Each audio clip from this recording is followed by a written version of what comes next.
sixth grade, I was just special ed. I was slow and terrible. Give a fuck, cause now I get that bread. Get his bitches hell. All right, so yeah, let's get this started. All right, so people are coming in the room now, so we're about to get this started. All right, so let's see, Eve. All right, I'm gonna get this started.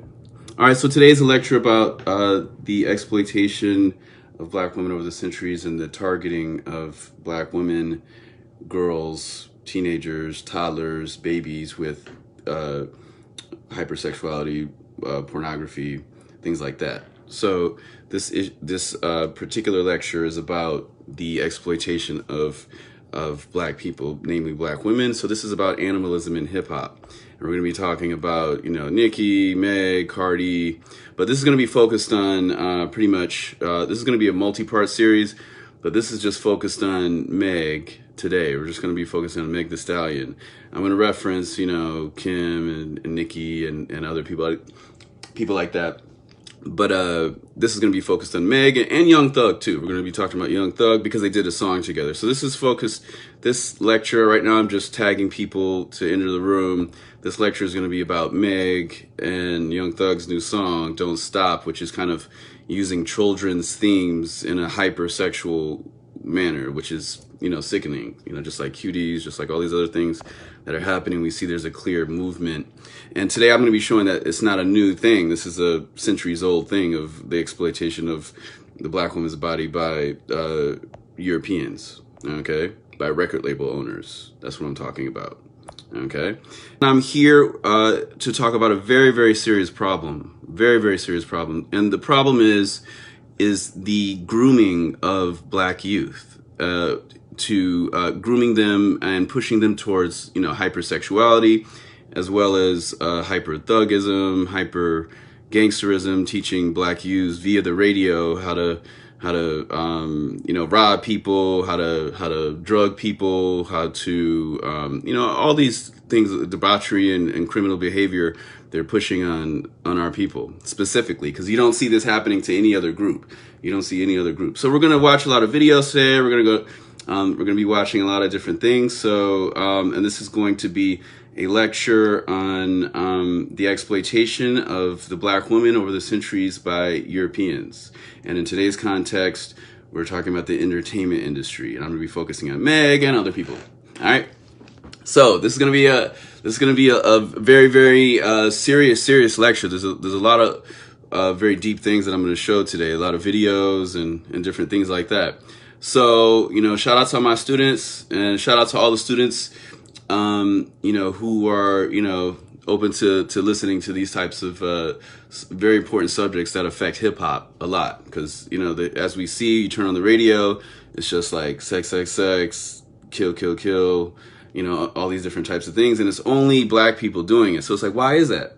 That's what we're going to talk about today. Why is it that Black culture seems to be just like focused on, the lowest chakra, just focused on baser things?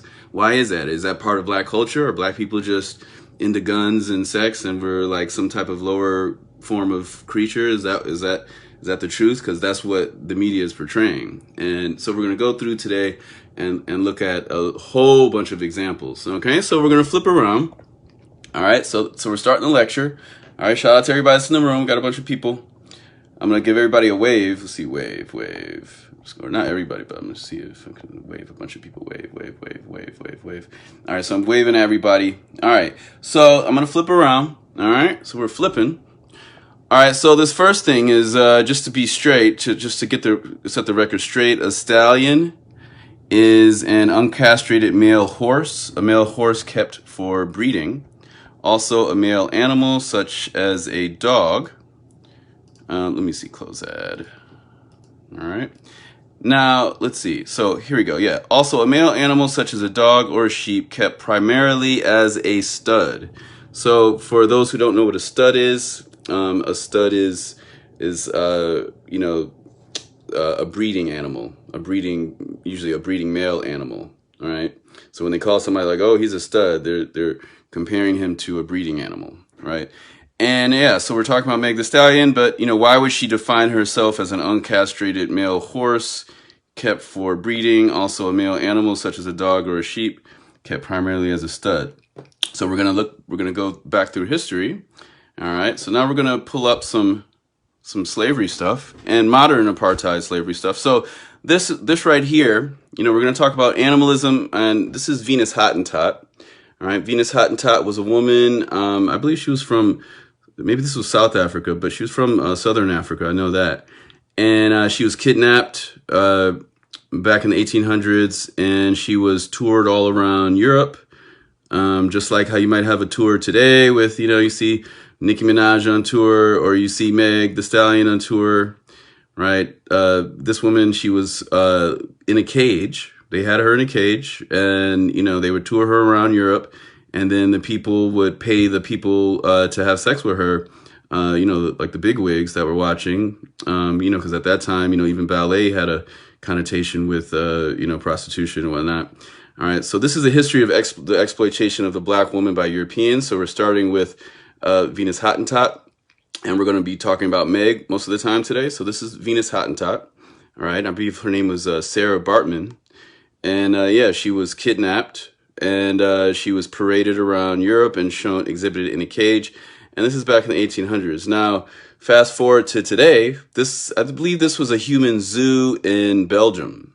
All right, so we're just showing that these are Caucasian people putting a black person in a zoo, right? This happened within the past 100 years. This was probably in the, you know, I'm not sure exactly when this was, but I'm pretty sure this was Belgium.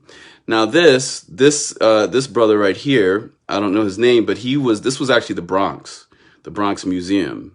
So the Bronx Museum is in New York, right? And they had a black man in a cage with animals, with monkeys as an exhibit, right?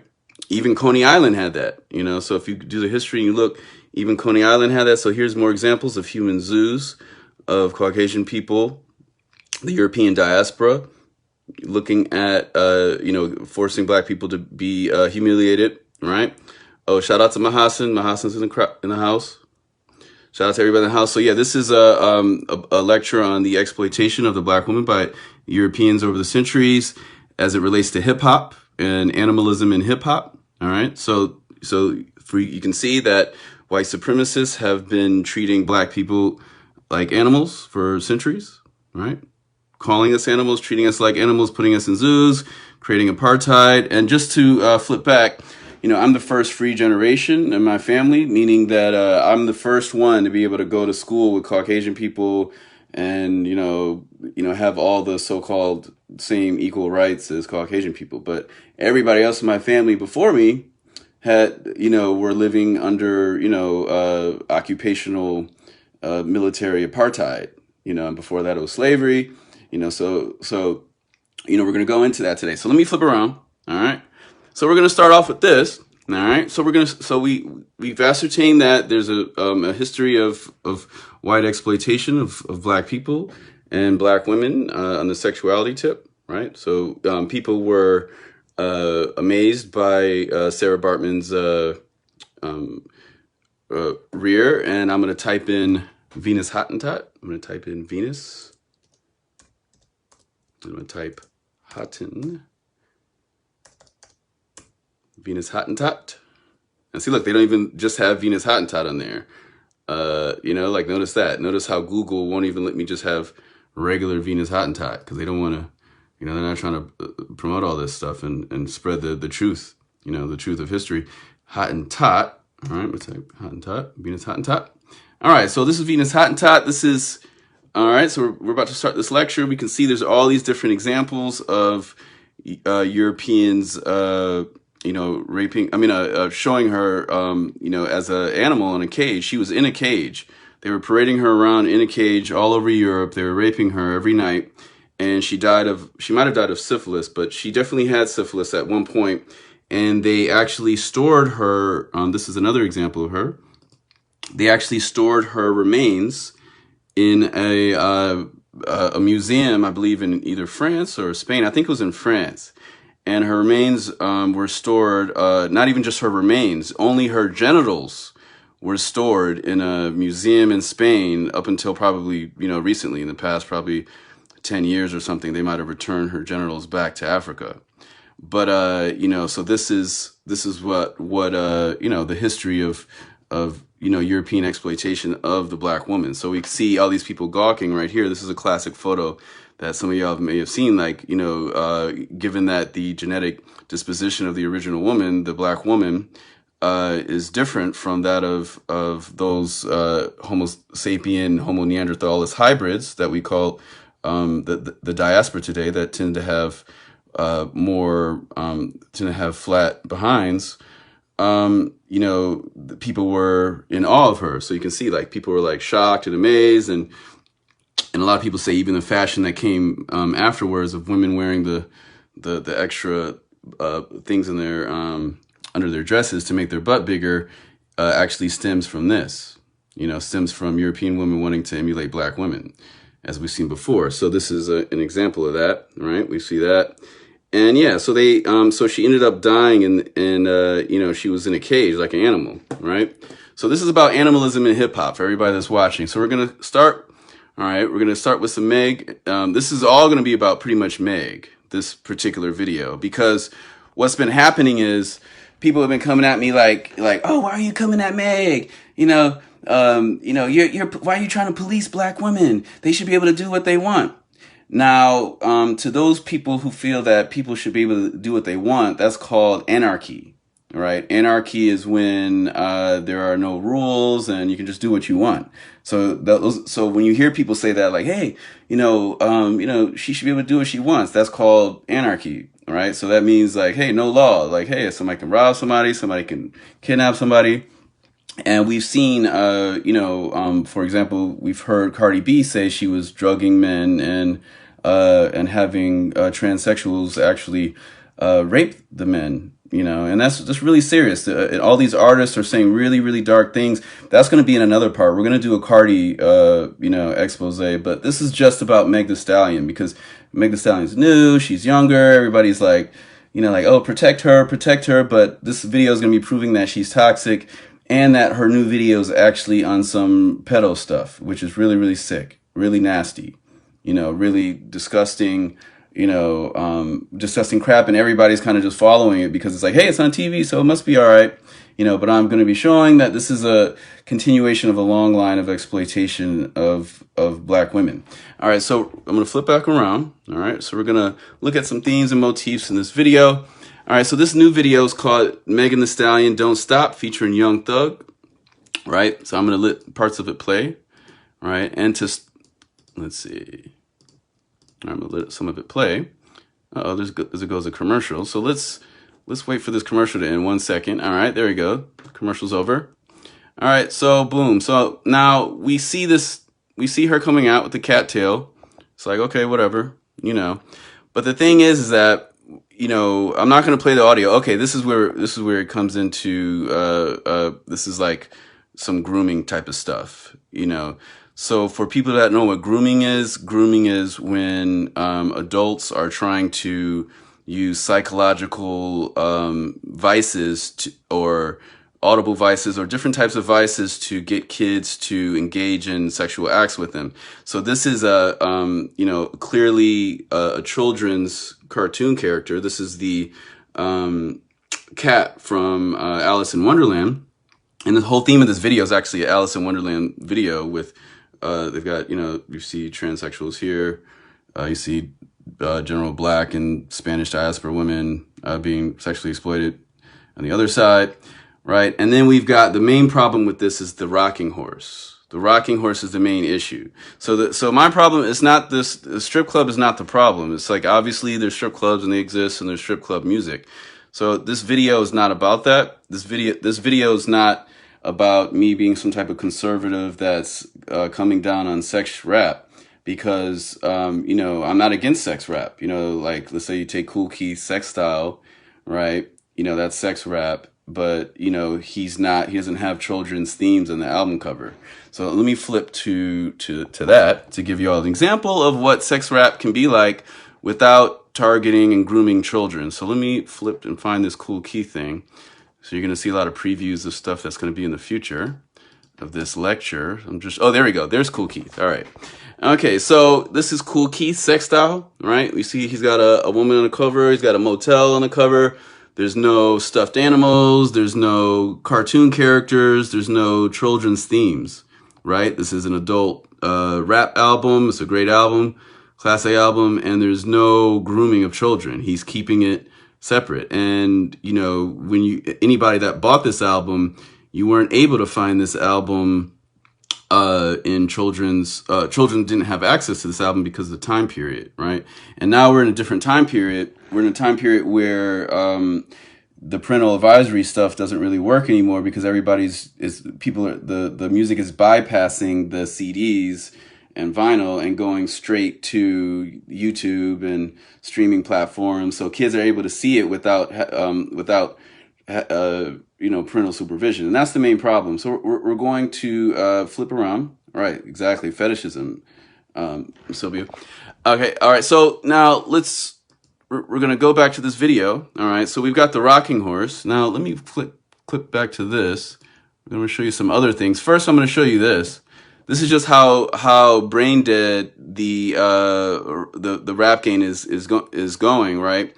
And what I'm talking about is the puppeteering of black culture. Because what this is we're talking about, this is Sukihana, and she's twerking in an abortion clinic. So let's see, watch. Dog, fuck, dog. To get my abortion right now. Dog, fuck, dog. Judge who you want, bitch. Dog. Fuck them, baby. Fuck them, bitch. Fuck that nigga. I'm not having no kids by that nigga. Put it in my pussy so fat. You can see it from the background. Everybody know that.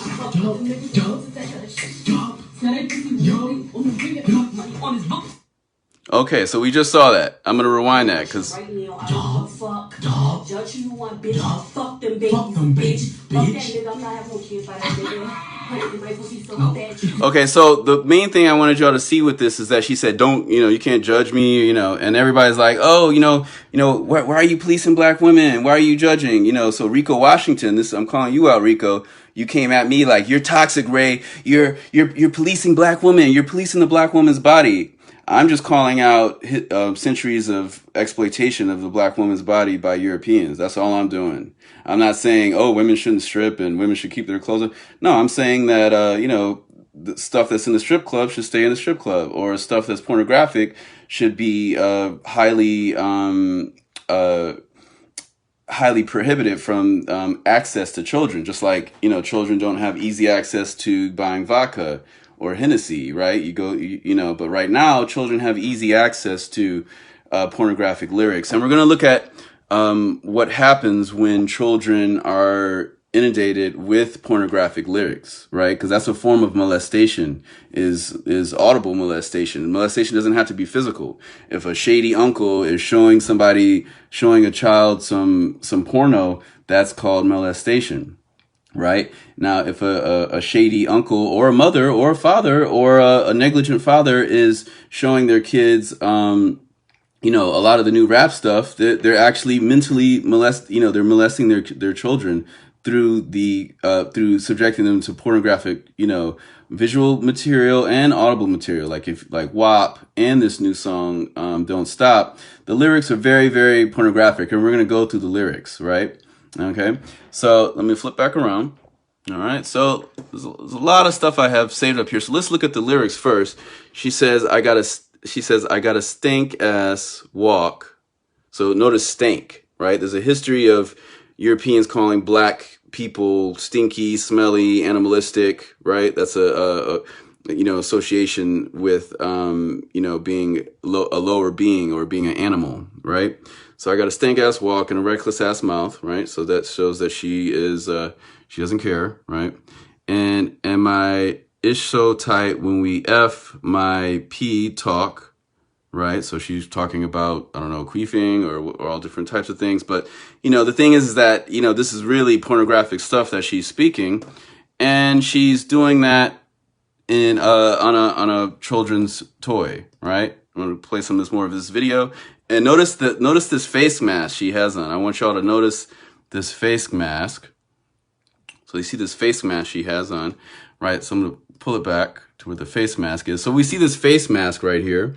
Notice her face mask. Now, to people that know the history of slavery, right? Because this is just the newest form of enslavement of the black woman, all right? we're going to go to here. Whoops. Let's see. Google. All right. So let me go to the right one. Let's see. Where is this? I'm trying. There we go. So these masks, we can see this is a very, very similar thing. This is a mask that was used in slavery, right? There were many types, many variations of this, many variants, right? And we see that it's very, very similar, right? And directors know what they're doing. You know, directors, when they do motifs, you know, they study, and they know people are going to do, you know, expose videos like this. And a lot of times these directors are actually, you know, catering to that. And, you know, so they're putting all the right exploitation motifs in there, and they know exactly what they're doing, all right? And they're seeking to kind of flip it, right? So these are just different forms. Like, here's an example, right?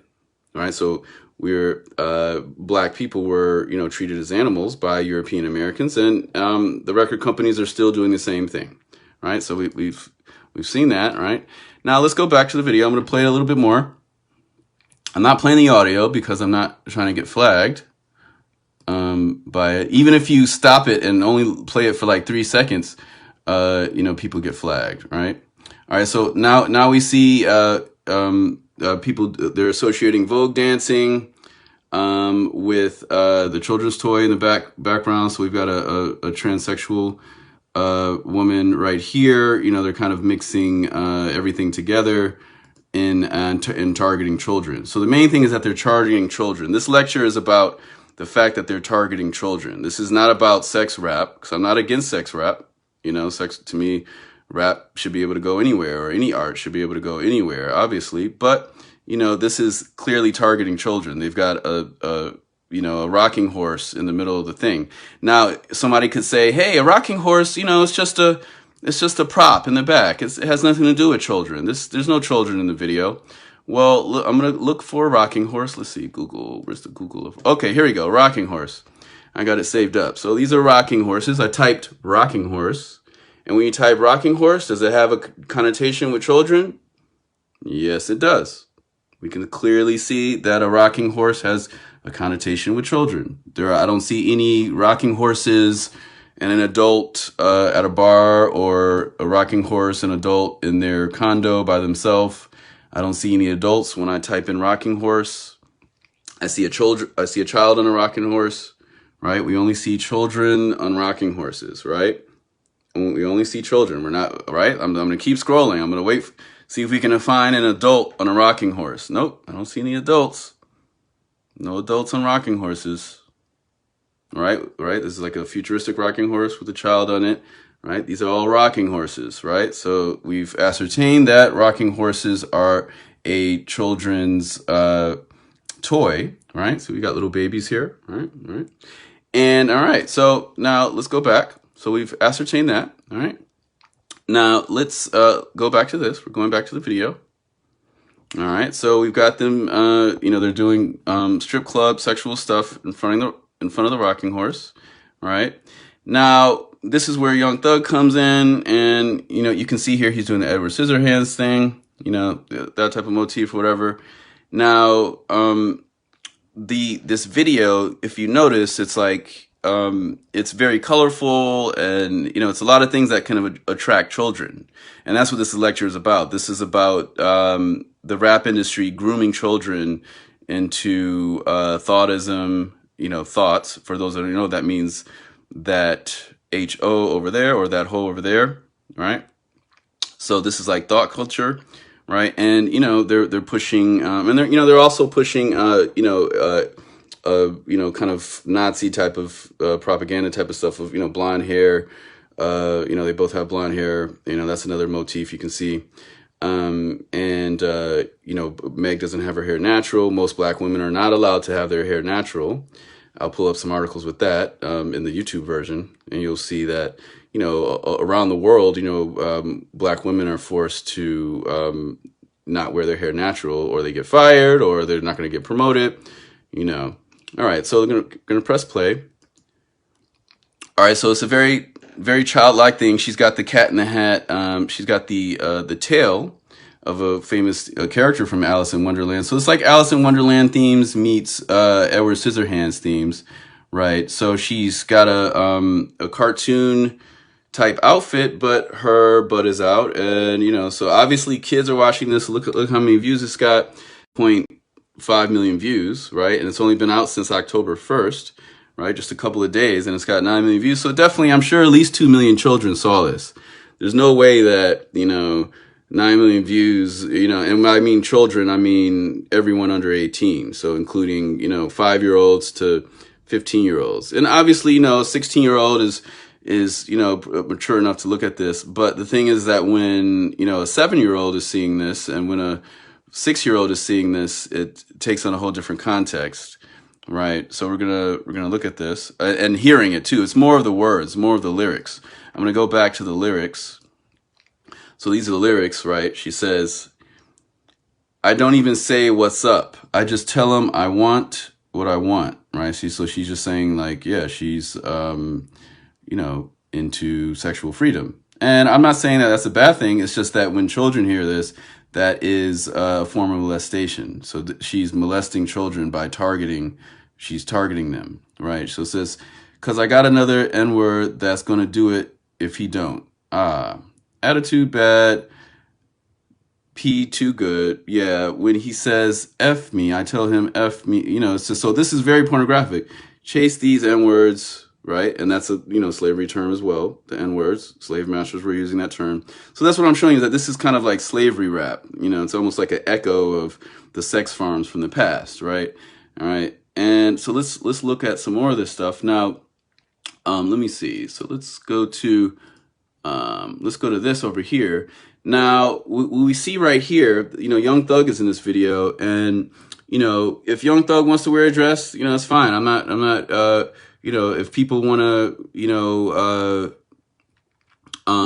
portray emasculation, you know, he has the right to do that. Obviously, he's being puppeteered by labels to emasculate black males, but that's a whole nother lecture, right? So, you know, this is not condemning sex music or condemning, you know, condemning that. This is condemning people focusing on children. And the reason he's Young Thug's worn a lot of dresses, but I'm talking about a girl's dress. This is a child's dress that he's wearing. And I'm going to show, you know, so we see him in the video with Meg, right? Right? It's him, or two hymns, if you can call them both Stallion. So, you know, he is right here. He's got the little cat in the back, right? Little children's theme in the back, right? And I'm showing him here with this dress, right? Young Thug on leopard outfit that was a little girl dress, right? So this is a little girl dress that he's wearing. He's not cross-dressing wearing a woman's dress, right? So what would you say if you saw, you know, if your uncle comes in and he's wearing a little girl's dress, or he's wearing a little girl's slip or whatever, you know, it's like, that's, you know, this is some very, I would say low-key pedo stuff, but really this is not even low-key. This is outward, literally, this is literal. It's not even low-key, right? This is literal Young Thug wearing a little girl's dress, right? So and this is what I'm showing, is that they're clearly grooming children into, you know, because, you know, he's got guns and he's gangster and all of this, that. And let me see now. All right, so let me go to the next one. All right, and this is also Meg, just to ascertain that Meg is, you know, is a toxic individual. She's not a great role model. She beat up on her boyfriend for I think he smashed her cell phone, and then she physically beat him up in public. And even herself, she says, "It was toxic. It was fun at the time, but it was very toxic. But I was young, and I thought the toxic-ish was cute."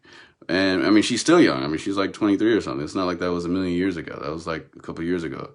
Thought it was cute, but it's not. Don't let an N-word put his hands on you, and don't put your hands on no N-word. I was really trying to keep the peace, keep it player, because we were in a public environment. All right, so I'm gonna give everybody waves that's coming in.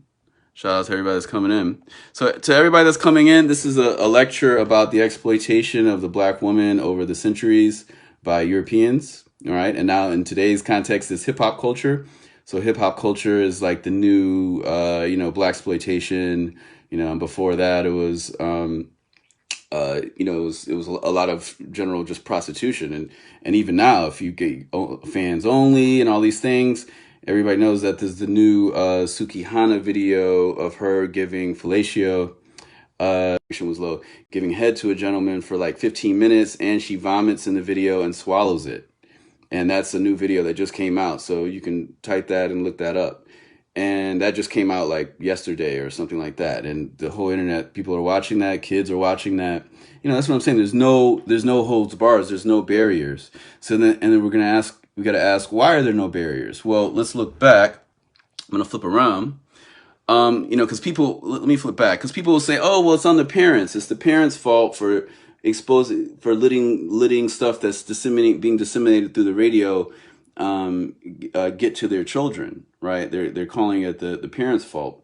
But if anybody knows the case of Joe Camel and Camel cigarettes, you know, the judge was able to make a ruling to ban Joe Camel because they were grooming children into a life of smoking cigarettes. You know, so what they did was they put children on the stand and they said, hey, you know, they had a 7-year-old in the stand. It's like, who is this? Who is this in this picture? And the children were like, oh, that's Joe Camel, right? And they found a 5-year-old and like, who's this in the picture? And they're like, oh, that's Joe Camel, right? And they, you know, found a 10-year-old, 12-year-old, who's this in the picture?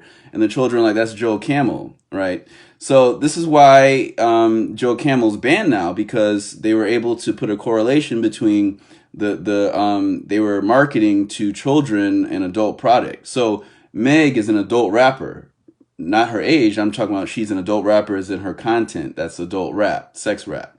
You know, I'm not against sex rap. Sex rap is a genre that can, you know, live on its own. Gangster rap can live on its own, just like we have gangster movies, sci-fi movies, you know, sci-fi rap. But, you know, since she's an adult rapper, just like somebody might be an adult, you know, filmmaker, children aren't supposed to be seeing adult filmmaker stuff, but black children specifically are being targeted with adult content. And why is that? Why is it only black? Why are there no Mexican women on the radio being exploited or on the entertainment industry? Why are there no Caucasian women being exploited? Why are there no Indian women being exploited? Why are there no Asian women being exploited? Why are there no Jewish women being exploited? Why are there no Middle Eastern women being exploited? Why is it only black women? So if you go with the flow and just say, well, hey, it is what it is, and let her do her thing, stop policing her, you're basically saying you're into anarchy and you don't care if they're about diffused pedophilia, or, you know, you think cuties is cool or whatever, you know. So if you think cuties is cool, please delete me. You know, please delete me if you think cuties is cool, because I don't play that stuff, you know. All right. So, all right. Now I'm waving to everybody right now. I'm just clicking on some waves. I'm clicking on people that are coming in. All right. So we're gonna flip back. All right. So we got a lot of crazy content that we're about to show. All right. So now, so we've ascertained that Meg is a toxic individual, right? You know, and the thing is that, you know, can you call her a role model? Like, can you call her a role model? I'll call her an artist, but obviously, you know, if you're doing stuff like she's doing, this is not a role model. Now, let me actually flip to one shot in the film. All right, so this is a shot in the film. This is the main shot for this lecture that I'm going to be really talking about. And this is her on a checkerboard floor, all right, which is a common Masonic motif, all right? And I'm going to type that in, actually. I'm going to type in Masonic checkerboard, Masonic checkered floor, right? If you type all images, right? So if you go to, I've never been inside, I'm not a Mason, and I've never been inside of a lodge, but, you know, there's a lot of information out there about it.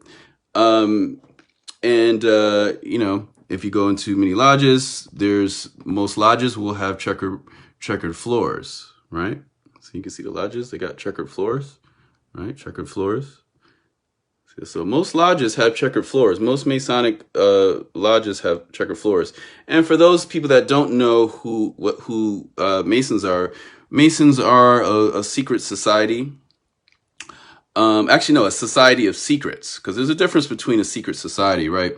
A secret society is one that you don't really know about, more like Illuminati or something. But a society of secrets is somebody that has a public building, but you don't know what's going on in the building, right? It's a society of secrets. So most Masonic lodges are society of secrets.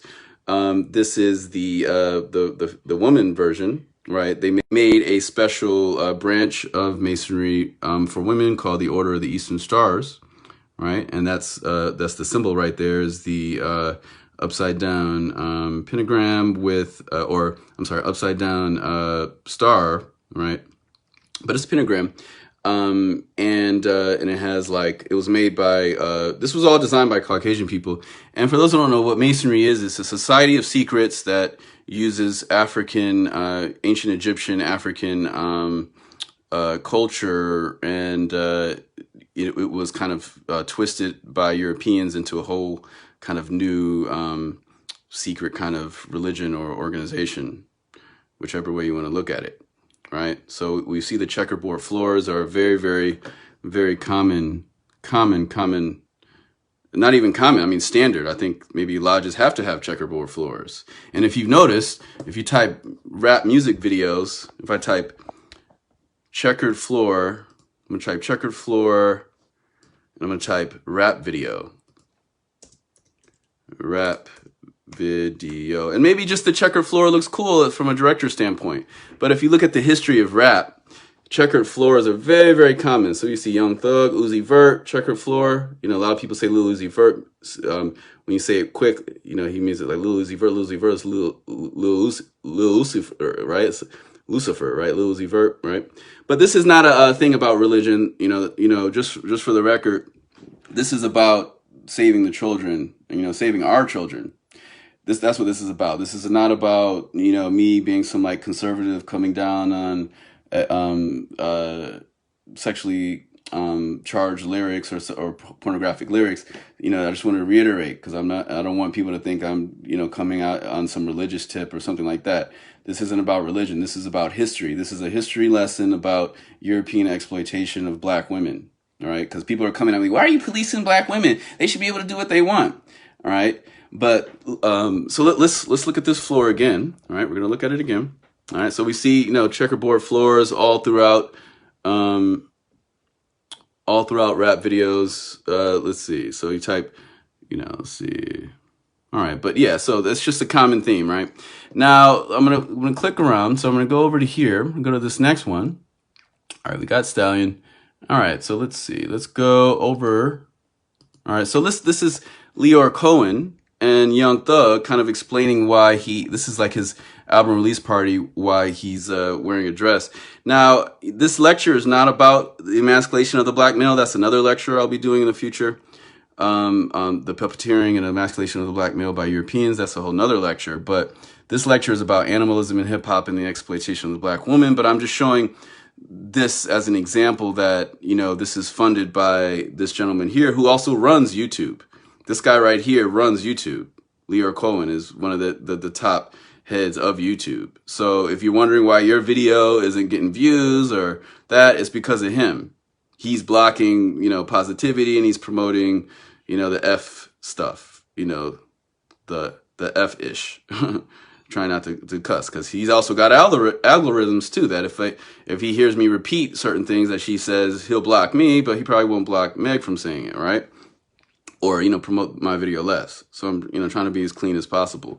So I'm gonna and for those that are just coming in, I'm talking about Young Thug wearing a dress relative to him wearing a little girl's dress, this dress, you know, and it says, look, Young Thug on leopard outfit that was a little girl dress, right? And at some point he explains why he wore the little girl dress, and I think I have the video of that up. So let me go back to that. Let's see. So he might explain it in this one. Let's see.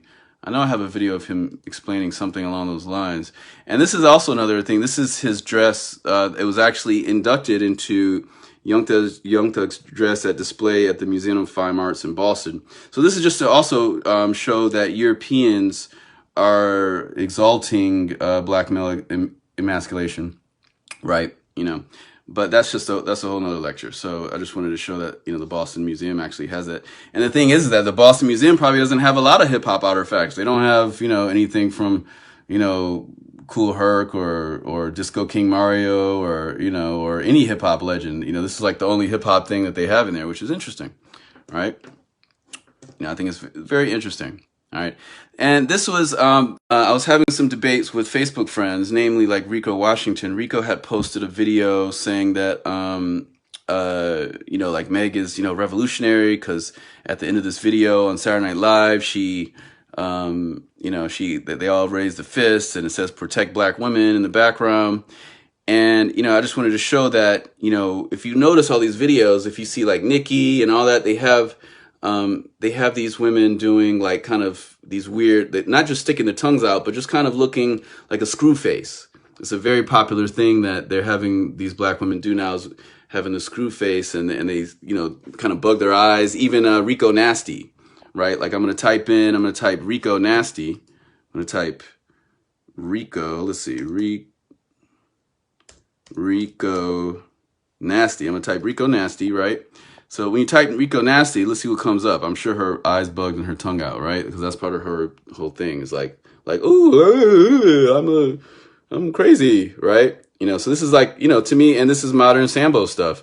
You know, she can spit, she's got bars, but, you know, a lot of these women, you know, she's not like coming like Sarah, who's, you know, positive and also has bars, right? And, you know, and she's pretty much just rapping about the BS just like everybody else, right? You see every picture here, she's got her tongue out and, you know, and just like, oh, googly eyes, you know, it's just like, you know, and even, you know, if people remember the Diplo videos back in the day when they'd have the black people like, duh, you know, just making kind of, you know, associating black people with being lower IQ. Now I'm going to play something over here, that I had found, let's see, let me see, where is it?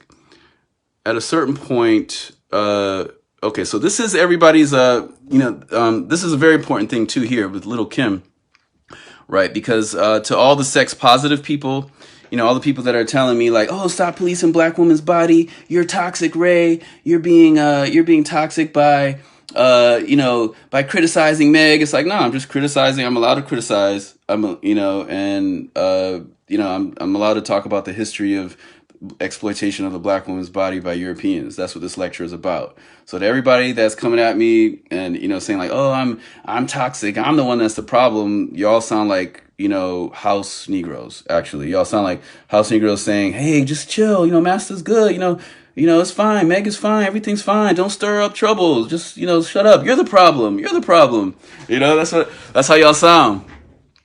So I'm gonna flip back to Little Kim, right? So this is y'all's champion, right? She kind of started the, you know, and what I mean by champion is, you know, I'm not against sex rap. And I would say that Little Kim's sex rap stuff wasn't necessarily, you know, directed at children, but I never listened to one of her albums straight through. I've never listened to Little Kim's whole album. I've only seen the singles and everything that was on TV. But once again, here you can see her nose, right? Her nose looks crazy. Her nose looks crazy because she is mentally ill.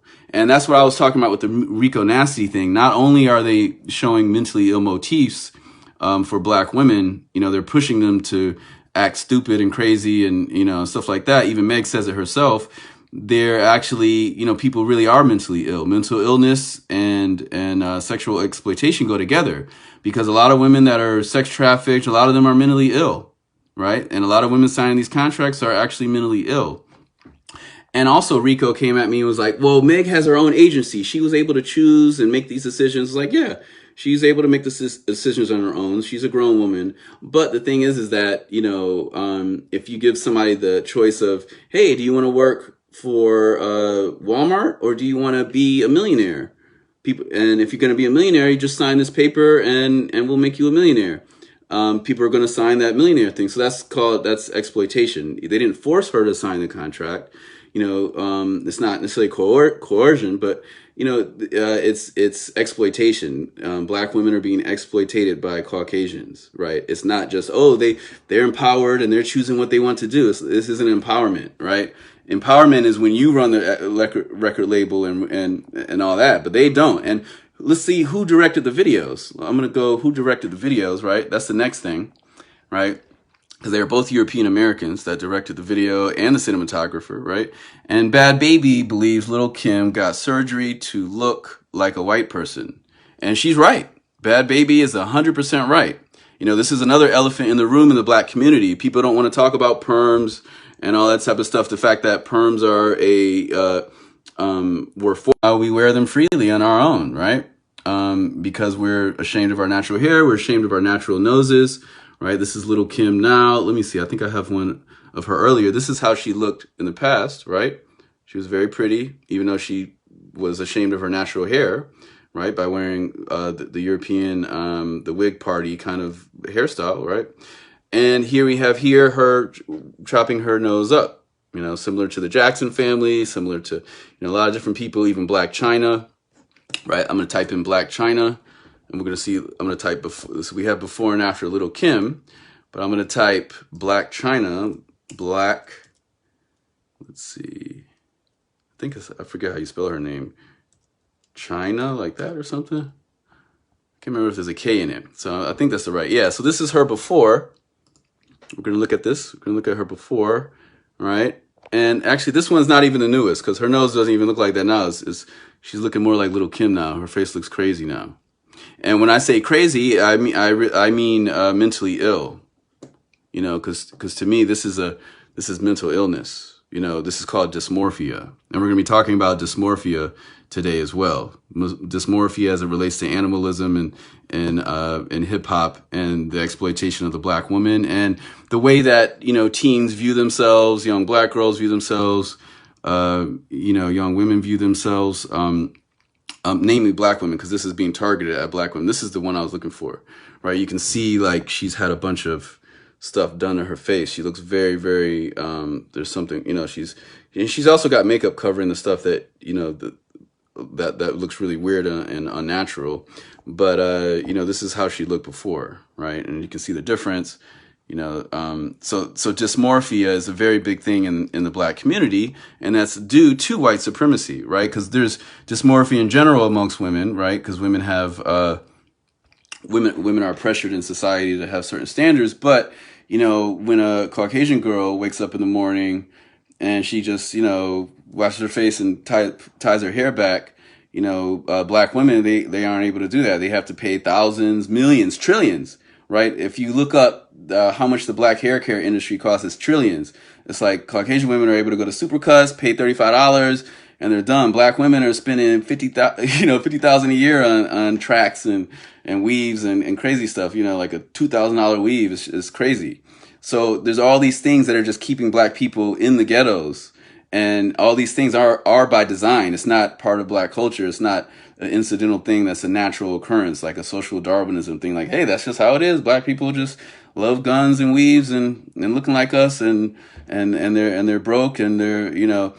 No, all that stuff is socially engineered. So we're talking about social engineering today, all these different topics. So I'm going to flip back around and I'm going to type dysmorphia. I'm going to type actually it's probably with the Y, right? Dysmorphy. There we go. Dysmorphia. All right. So, and look, you know, they only show Caucasian people, right? You type dysmorphia, right? But they show a black person with the googly eye thing, like Rico Nasty, right? So when you type dysmorphia, I'm going to type all, right? We're going to go to dysmorphia. So body dysmorphic disorder, BDD, is an anxiety disorder characterized by obsessive thinking and preoccupation with a minor or imagined bodily defect, which often leads to compulsive behaviors and disrupts a person's everyday life, right? So the treatments to that is cognitive behavioral therapy, right? Now, so let's see what causes body dysmorphia. Now, certain factors seem to increase the risk of developing or triggering body dysmorphic disorder, including having blood relatives with body dysmorphic disorder. So that shows black people, you know, years and years of slavery and apartheid and military occupation. You know, obviously that's part of their family bloodline, right? So it keeps going on to the next generation, right? A young black girl looks at herself in the mirror is different when a young Caucasian girl is looking at herself in the mirror, because the young black girl looks at herself in the mirror and she's like, oh, my nose is too wide. You know, most black people have a psychological, you know, dysmorphia where, you know, where they'll look in the mirror and they'll be like, oh, my nose is too wide. I wish I had a smaller nose, or, you know, I wish I had, wish my lips weren't as big, right? And, you know, like back in the day, if you type old, you know, pictures from black people from 100 years ago, everybody was tucking in their lips in the videos, and I mean in the pictures. You know, they were trying to hide the thickness of their lips. They were trying to hide their features, right?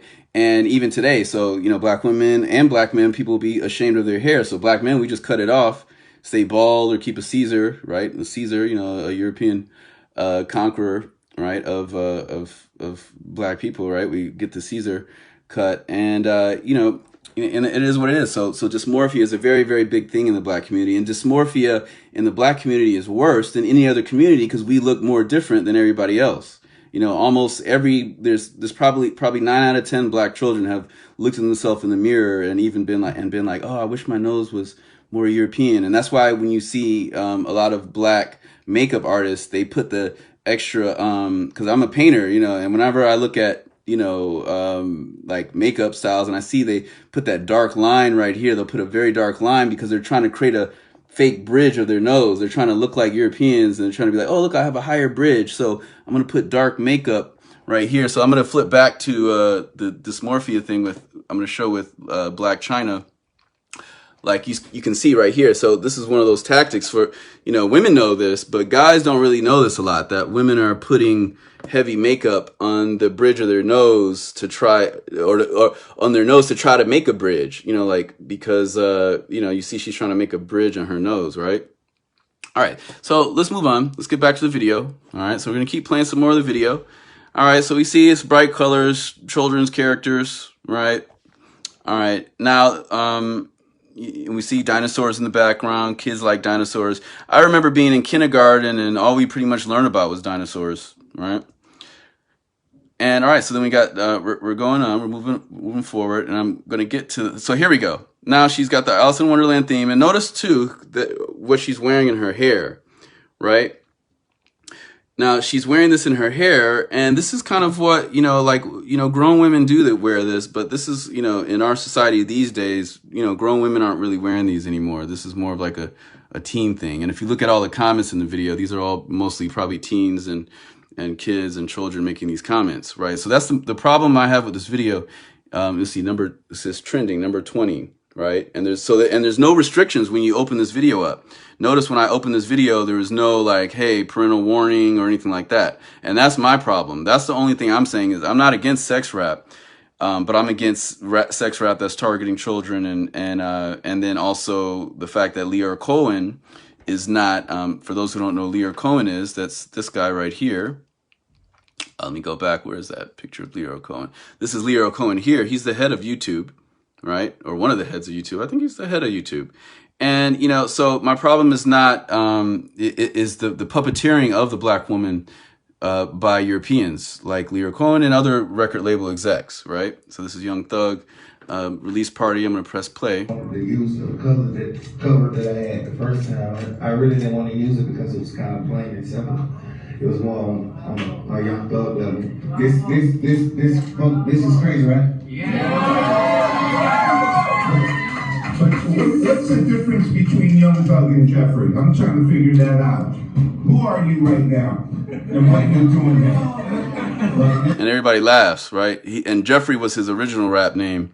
But let's go back because this is about Meg. All right, so let's play this some more. So we see, you know, black women bending over, right? We don't see, you know, when's the last time y'all seen an Indian woman bending over like this? When's the last time y'all seen a Mexican woman bending over like this? When's the last time y'all seen an Asian woman? You know, this is only black women that are being targeted and puppeteered by Caucasian-owned record labels and, you know, film industry stuff. All right, so we're going to play some more of it. So we see them. And it's also important to know that they're on all fours, right? So that's because this lecture is about animalism, and we're going to talk about leopard print and, you know, animalism and all these motifs. Notice that the women are all on all fours. You can say like, hey, that's a dance move, but you know, being on all fours is, you know, is contributing to portraying black women as being animalistic. You know, this is animalism. That's what this lecture is about, animalism in hip hop. Right? So we see this again, right? And we got bright colors, checkerboard floors, and we're going to go back to this scene right here. This is the main problem with this video. The main problem, you know, so the main problem is that this is clearly a 3D rendering of a children's character, like a cat. Now, you can argue, people can argue that, hey, Alice in Wonderland is not a children's book. It's for adults too. And it's, got a lot of dark themes in it. But, children know this story. Children know Alice in Wonderland. And even though, yes, you can say that the actual story is not, the adaptations by, people like Tim Burton and different people like that, these adaptations are children's stories. The Tim Burton version is for children. All the Alice in Wonderlands that have been adapted for entertainment and TV and modern books are for children. Even though, just like you could say the Grimm's fairy tales originally, right? The Grimm's fairy tales were very dark stories, but they were right now we tell them for children. And that's also a whole nother issue of, if you look at European history and children's stories and the dark, twisted, demonic stuff that kind of happens in those types of things, right? Like Hansel and Gretel and cannibalism and all that type of stuff, right? All right. So this is, we're talking about animalism and hip hop. Earlier, for people that are just coming in now, we were showing the human zoos, right? The human zoos. We were showing right here. This is Venus Hottentot, Sarah Bartman, right? And we were talking about her and human zoos. And look, we've got Nicki Minaj right here in a cage twerking. I believe the song is called Stupid Ho. Right, it's called Stupid Ho. Now, have you ever seen a song of Indian people dissing Indian women, right, like this, called Stupid Ho, or Asian women being exploited like this, or you don't see that. You don't see Mexican women, South American women. You don't see Spanish-speaking women being exploited like this. Now, you do see exploitation of women all across the board, but black women are put on the lowest pedestal. So to all the black women out there that are like, oh, stop policing Nikki and stop policing these black women's bodies. No, I can talk about this, and I'm going to talk about it because it's an elephant in the room. This is an elephant in the room. I'm not going to just, sit back and just be like, okay, yeah, I'm really into hip hop. I've been doing hip hop, all my life since I first started, hearing it in the 80s. And, we've been speaking up since the 80s, since the 90s. And people are acting like, well, you're not criticizing men. So, why aren't you coming at men? We have been. We've been coming at, if you listen to De La Soul, Stakes is High. If you listen to, even The Message, people were talking about that. And the original hip hop people, Disco King Mario, the Black Spades, they were literally attacking pimps. They were like, oh, look, there's a pimp coming in our neighborhood. Let's attack him. They were youth gangs. They were kids that were like, 12 and 16 years old, 15 years old, seeing pimps come in their neighborhood and throwing bottles at them, taking box cutters out and chasing them out of their neighborhood, chasing them out of their projects.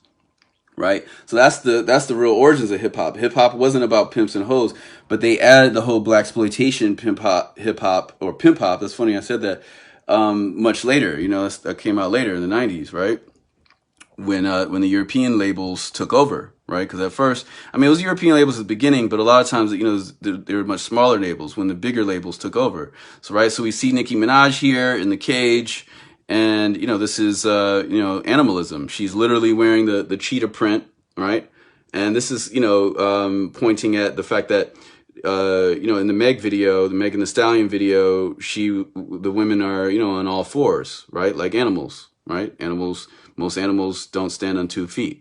And there's, hundreds of years of Europeans trying to call black people animals and using racial propaganda to make us feel like animals. And one can even argue that this is why we perm our hair, is because we feel that our natural hair is like not acceptable, even though it's in reverse.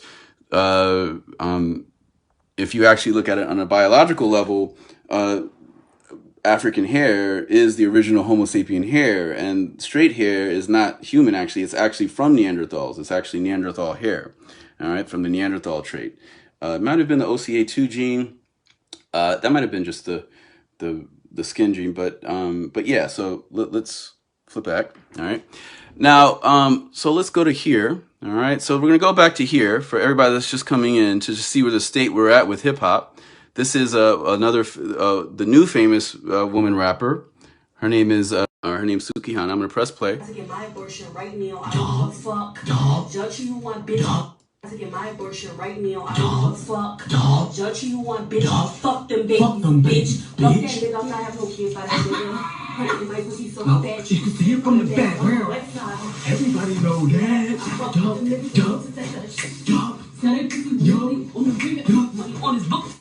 So she was literally twerking on the floor of the abortion clinic, right? And bragging how she's going to abort the baby to her ex or whatever, you know. And that's what I'm saying. This is what we're presented with. We got crazy black women cutting up their face in hip hop, spreading their legs. And then we've got Caucasian women that aren't doing that, right? Like Bad Baby, you know, for everybody that disses her, she's not bending over in videos, right? You know, she's not doing all these exploitative things, you know.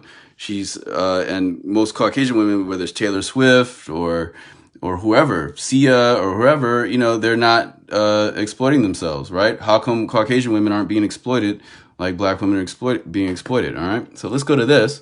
Now, Megan The Stallion admits she never read her contract, all right? So I'm going to play a little bit of this because when Rico Washington was coming at me saying, like, stop policing black women's bodies, you're toxic, Ray. You're being toxic for calling Meg out. I'm like, nah, man, you're being, you know, you're not thinking about your ancestors. You're not thinking about history. You're kind of living in the moment.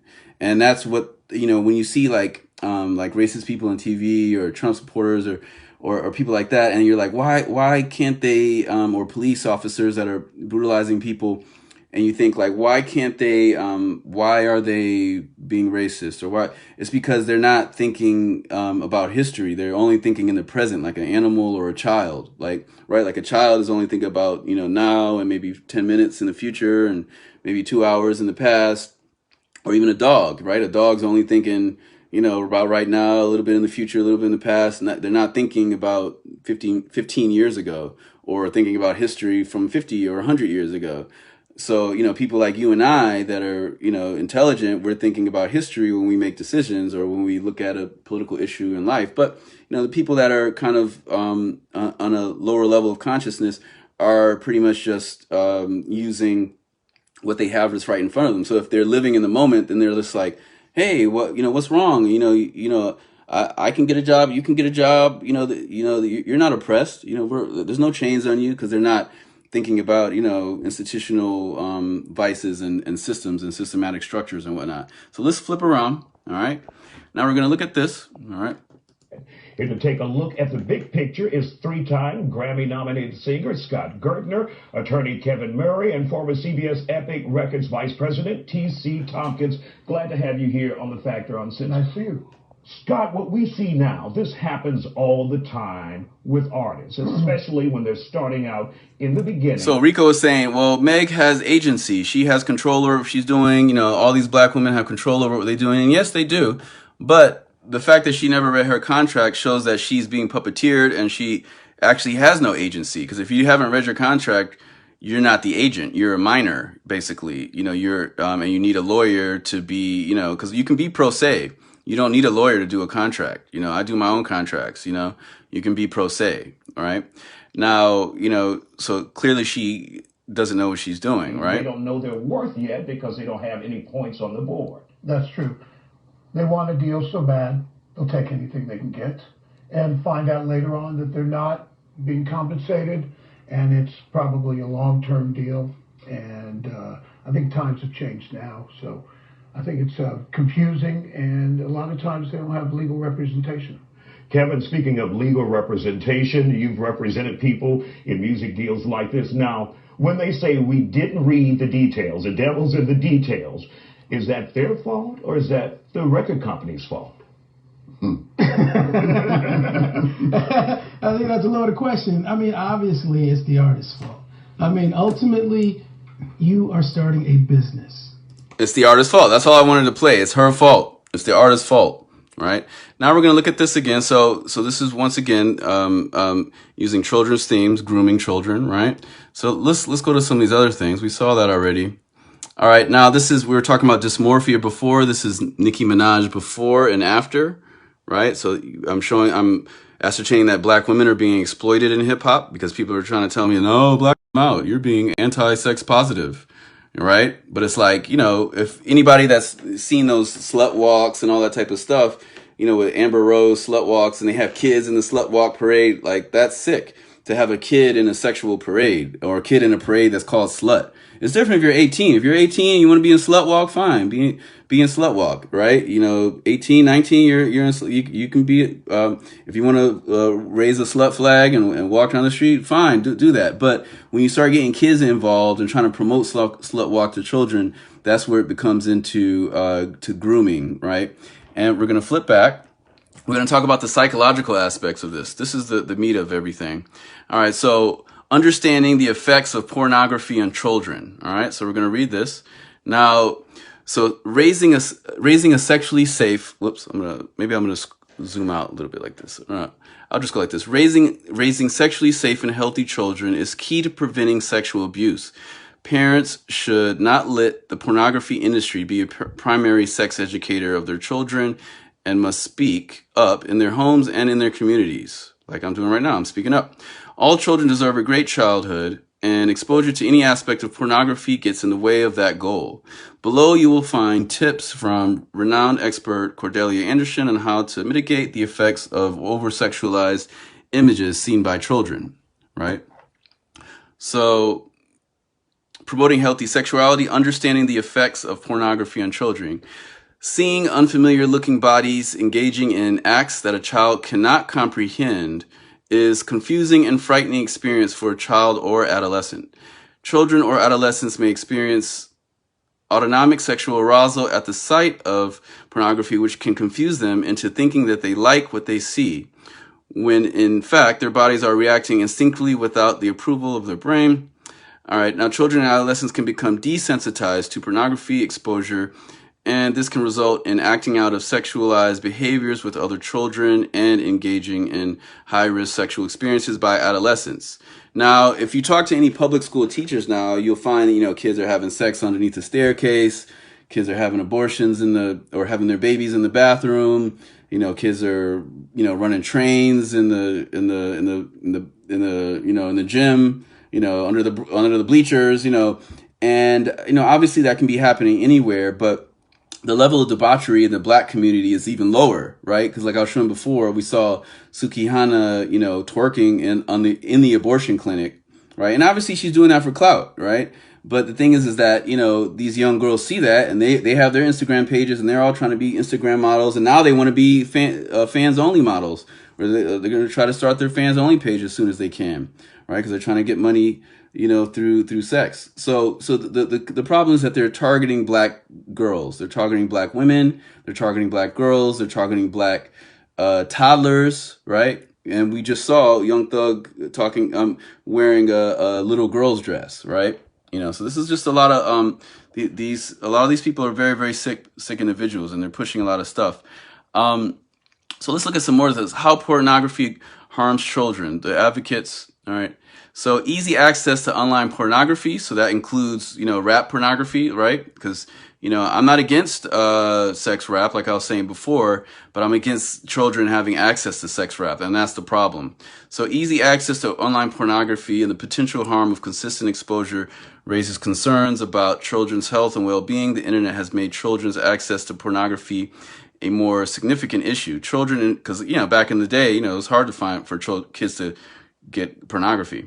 Children and youth who use email or surf the internet are at risk of unwanted exposure to pornography, right? Unwanted or, targeted by record labels. Only, remember, Black people are being targeted by record labels, as I was showing before. Although blocking and filtering software can prevent access, unwanted and intentional exposure is always possible, right? In 2005, a study of youth aged 10 to 17 found 42% reported wanted and unwanted exposure to online pornography in the past year. Continued exposure to pornography can have negative effects on children and youth. Lawyers who represent children and youth should be aware of this possibility of such exposure, to be prepared to advocate for them. Now, how pornography harms children, it normalizes sexual harm, right? Like if you go to the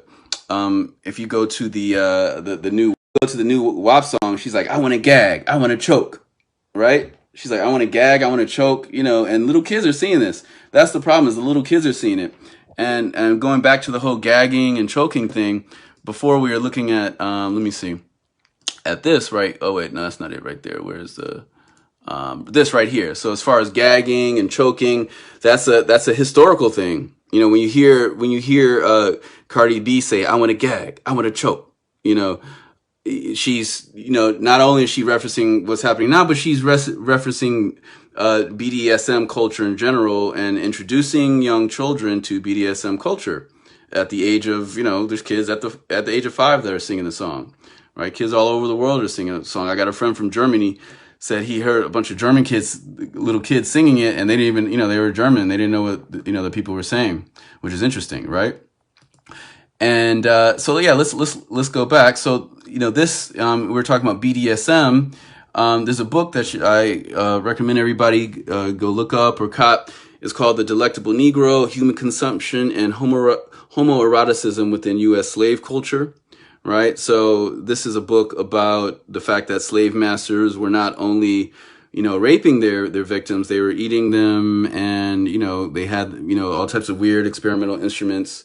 And also for people that know, you know, the original gynecology instruments were created by experimenting on black women. So modern gynecology is also based on the exploitation of black women, and they were torturing them, not using anesthesia, and they just brought down the statue of the sick European scientist that was experimenting on black women during the slavery wars and the military occupation of black people. All right. In the U.S. All right. So I'm going to type. So yeah, definitely check this book out. The Delectable Negro: Human Consumption and Homoeroticism Within U.S. Slave Culture. So now we're going to talk about slavery and the relationship between Meg The Stallion and Nicki Minaj and sex works and sex farms. Now I'm going to find this Dick Gregory clip. I have a Dick Gregory clip somewhere. And this is just ascertaining, you know, the animalism and you know, this is WAP again, right? And this is, you know, just her with the leopard print. Notice that theme is a very common theme of you know, of her being on all fours. And also I was showing the human zoos from before. All right, let me see if I can pull up the human zoos again. All right, that's the Cardi one. Let me see, where's the human zoos? I got the human zoos on one of these Google ones. Where's the human zoo? All right, I think this is this human zoo right here. No, that's not it. All right, where's the human zoo? Oh, I can't find it. Maybe I closed the window. I don't see the human zoos anymore. So I'm going to type, let me go back. Maybe I typed it in here. I think it was maybe inside of, yeah, black human zoo. Yeah, so these are the human zoos, right? This is Venus Hottentot, as she's kind of like, you know, the first Meg The Stallion, right? And this is a gentleman that, and for those that don't know, Venus Hottentot, she was kept in a cage and paraded all around Europe. And people were gawking at her large backside. And, you know, you fast forward today and you see, you know, people like Nicki Minaj and stuff, you know, putting all these silicone or whatever in their butts. Like basically all the top whack, I almost said whack, but they are whack. The top rappers are all having to inject, you know, stuff in their butts, right? You know, and this is from the Bronx Museum.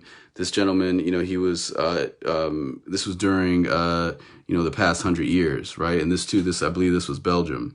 You see, we've got a black kid in a cage and in a zoo and Caucasian people gawking at them. All right. So let's go to these other ones. Now, let's see. Let's go to this next video right here. So we're going to talk about some things that happen in slavery. So I'm going to press play. I'm going to turn this down.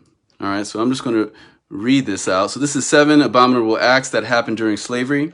All right. And I'm going to talk about this. So number 1, slave owners examine fertility of enslaved women to make sure they could birth as many children as possible. All right. So that happened. All right. We're going to go to number 2. Or let's see, they would impregnate enslaved women, then make their very own children slaves. Number 2, there have also been reports of enslaved men being raped by their male owners in a process known as buck breaking. And notice how these words like buck and rap, like young buck, and, you know, all these kind of slave terms and the N word, you know, these are all things that slave masters were using. And if you look at the early rappers, I'm going to type Grandmaster.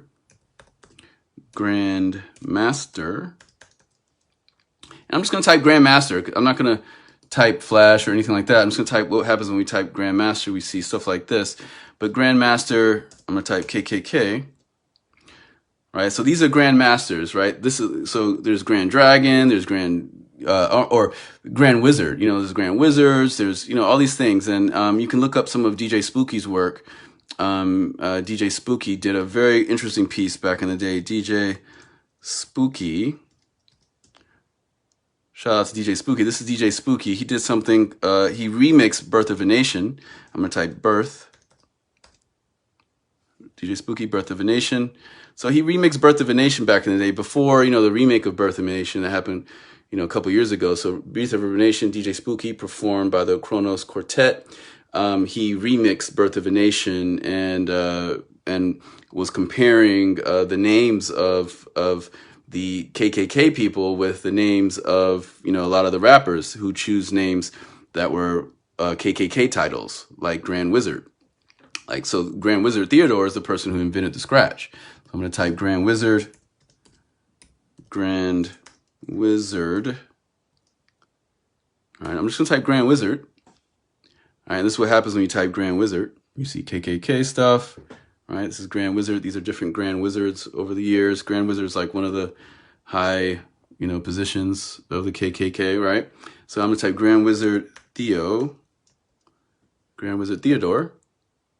And we have the inventor of scratching, right? So there's always been a relationship between hip hop and white supremacy, either being a reaction to it or being exploited by it, right? Because hip hop came out of the lack of funding in the Bronx in the late 70s. In the late 60s and early 70s, right? All right, so I'm going to click back to here. So we're out of that now. So now we're back to here. We're back to the actual video. I'm going to play it some more. All right, so we see more and more twerking and this thing like that. So this is this common stuff. But the thing is that kids just have easy access to this. And I was reading the stuff about pornography's effects on children, right? But notice how this is all geared towards children, right? This doesn't look like a strip club context. We see other motifs here. Who is this? This is the rabbit and the hare. The tortoise and the hare, right? It looks like it's the tortoise and the hare, not the rabbit and the hare. This looks like it's the tortoise and the hare. I'm going to find another scene where I can zoom into that.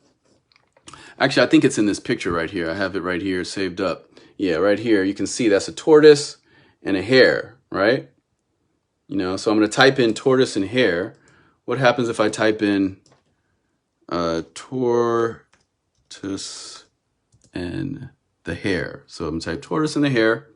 And what comes up? This is children's stories. So we see they're putting children's motifs in sex rap videos. So I'm not against sex rap. For the people that are just coming in, I'm against children being marketed with sex rap and groomed and targeted.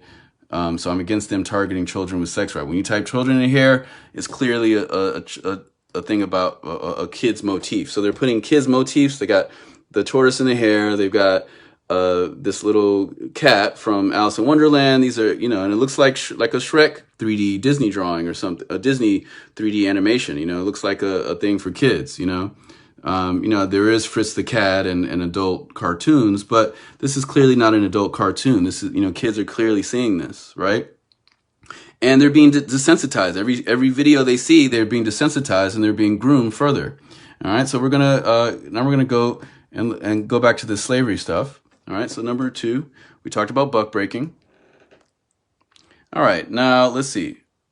Next, from one slave narrative account, at age 15, boys who were deemed unfit for breeding were sometimes castrated, resold, or used for farm labor. Right, and that kind of relates back to this young thug stuff of him wearing a little girl's dress. It says young thug on leopard outfit. That was a little girl's dress. He went into the little girl section of whether it's, Walmart or Kmart or wherever he got this. He bought this in a little girl's section. So he was, all right, so let's go back to the slavery examples. All right, next, I'm going to press play. So I'm going to read the next part. All right, so this is just a little bit of background about slavery, about all these things. All right, now enslaved males were forced to get 12 females pregnant per year for 5 years, according to another account, right? different numbers in different places, different locations. All right. Now, number 4, to combat the high death rate, owners demanded females to start having children at age 13. So that's a very, very important thing, right? So the fact that, you know, they were pushing black girls to have children at age 13, forcing them, not pushing, forcing them to have children at age 13. And now you see now age 13-year-old black girls are being inundated with all this stuff, you know.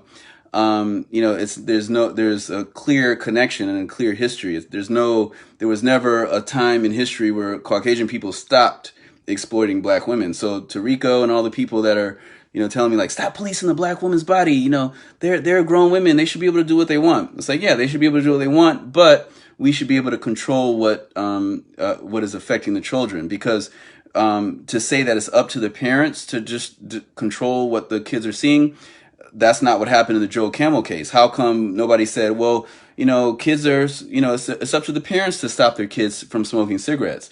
The courts found that the children were, they knew who Joe Camel were, and then they were smoking cigarettes later in life, so they banned it. So this can happen with rap too. We can ban children hearing pornographic rap, you know, because if you ask, you know, all they have to do is get a kid on stand, just like with the Joe Camel case. They can get a little kid on trial and say, hey, what does WAP mean? What does WAP mean? And they can ask a 7-year-old, and a little 7-year-old, they can pull a 7-year-old from Memphis, Tennessee, and a little black 7-year-old, she's gonna be like, WAP, it means wet ass, you know, and do you know any of the lyrics of the song? And they'll be able to repeat that. So if little kids know what this stuff is and they're able to repeat it, that means they've been molested, audibly and visually, right? So that's a form of grooming, right? So, you know, that practice can be banned. Once we get judges involved, once we get the lawsuits cracking, just like the parents did with Joe Camel, we're going to be able to change this industry. So I'm guaranteeing you 15 years from now, not even 15, within the next 10 years, you know, by the next decade, you know, even probably the next 5 years, it's going to be totally illegal to you know, peddle and pander pornographic material to children through rap during school hours, right? Because, you know, a lot of this stuff is on the radio, you know, in the middle of school hours. Like, you know, I'm hearing Drake talking about doing half a Xan. You know, little kids know what Xan is, you know, at age 5, you know, right? Little black kids, you know, they know what Xan is before the little Caucasian kids and the Mexican kids, because they're listening to urban radio, which is programmed at targeting them. The urban radio is programmed to target black children and maybe some Spanish speaking children, right? So let's flip back. All right, so we're going to play some more.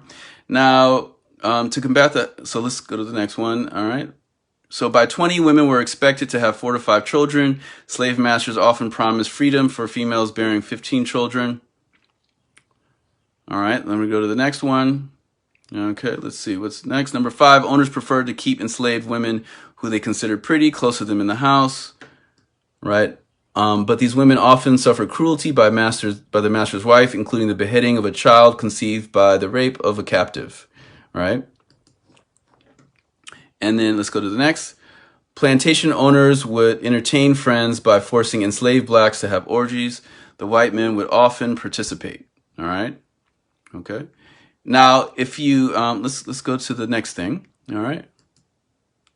So this is very, very important. Plantation owners would entertain friends. So remember, this is the entertainment industry. This is the beginning of the entertainment industry, the American entertainment industry. They would entertain friends by forcing enslaved blacks to have orgies. The white men would often participate, right, for their own pleasure. And let's see what happens next. And okay, so that's the end of that. So yeah, so we got that, you know, so that's clear, and that clearly connects to modern day society, right? We got this right here. We fast forward to 2020, and it's still happening. Now let me find this quote from Dick Gregory. Let me find Dick Gregory. Let's see, where's Dick Gregory? I got a Dick Gregory thing here somewhere. It's a YouTube. It's like a quote. Maybe I accidentally closed it. Somewhere you cop it. Or where'd you pick it up at? Unknown place. Oh yeah, that was a dress. It was a dress? I think that was like a 8 7, 8-year-old dress, right? Like a little girl dress. You like copped it like Venice store? Or where'd you pick it up? Dress, right? Like a little girl. 7, 8-year-old dress, right?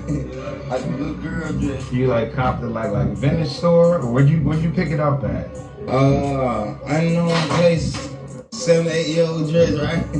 Like a little girl dress. So a 7, he said, I bought it. He said he went to a store and bought a 7 or 8-year-old girl's little dress. All right. And he has kids too. And he was, shopping for himself. So, my point about showing the dress thing is not about the emasculation of the black male. That's another lecture, emasculation of the black male by Europeans. This is about pedophilia and him and using children motifs in pornographic rap and mixing the two together. That's the problem. That's pedophilia. So, when he's mixing his dress, the children's dress, and he's talking about guns and sex, then and the little girls are seeing that dress like, oh, that's a nice dress. I would wear that. I'm 8. I would wear that. It's like, that's sick. That's sick. It's called grooming. It's grooming is also trying to attract children. Right. And that's marketing. Marketing is also. So this is marketing grooming. Right. And before, for the people that are just coming in, we established that that rocking horses are a children's toy. They have nothing to do with adults. Right. Rocking horses, they're not used in any type of adult context. It's a children's motif. So her using this rocking horse. Oops, let's go back. Her using this rocking horse right here. Let's go back to the next one. Oh, let's see. It's not. There we go. Right here. Whoops. There we go. This rocking horse right there. All right. So this rocking horse right here, she's got 2 transsexuals and a rocking horse. And, that's clearly adding sexualized stuff into children's stuff. So that's grooming.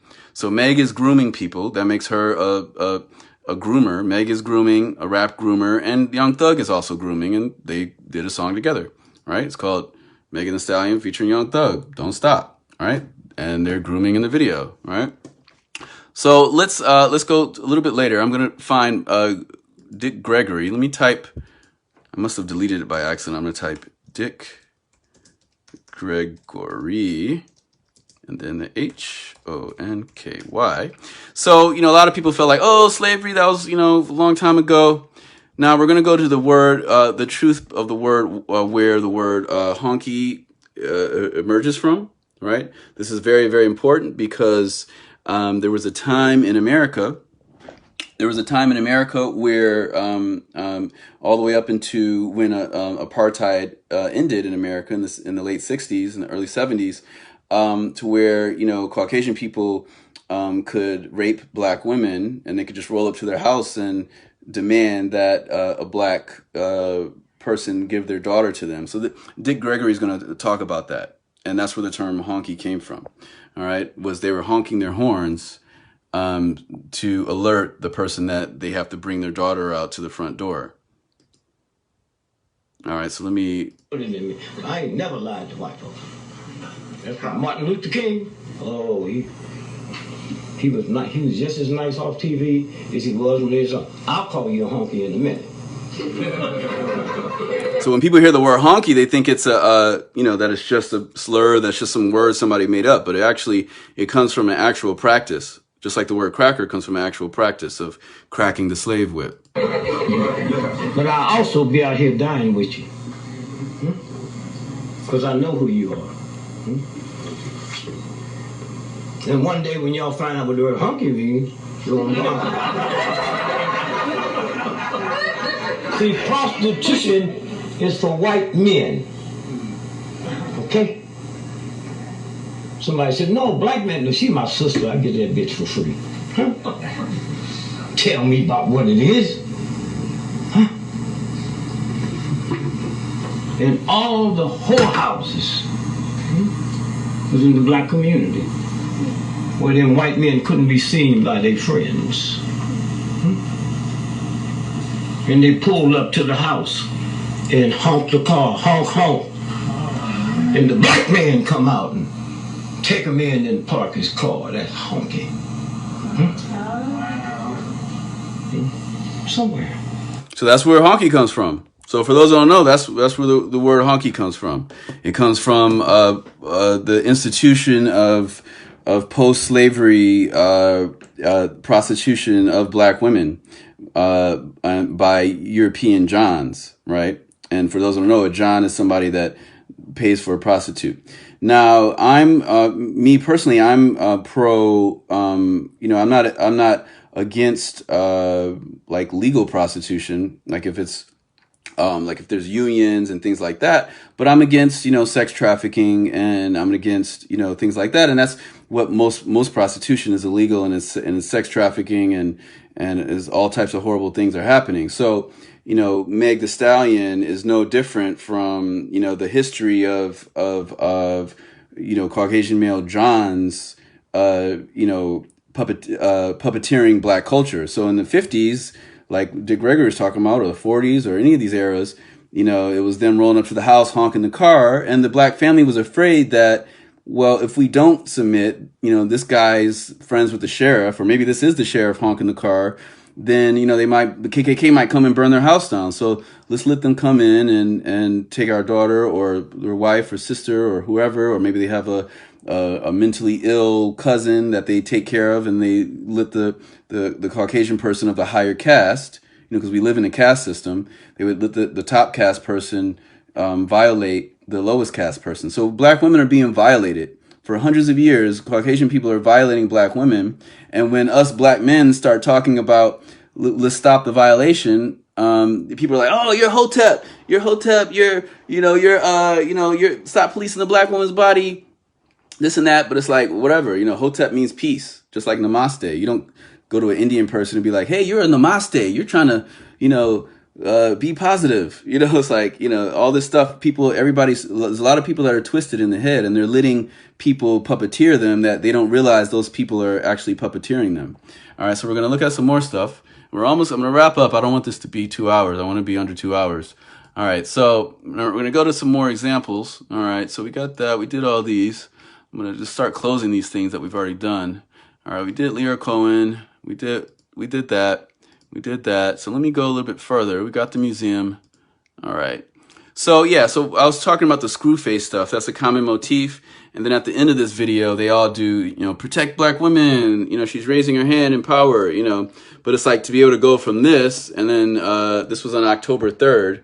So on October 3rd, she's got the hand up, and she's like, oh, stand up, protect black women. I'm, being political. And then then if you look at 2 days later, or a day later, or something around the same time, she released this video, and she's doing the exact opposite. This is the part that I really want people to see.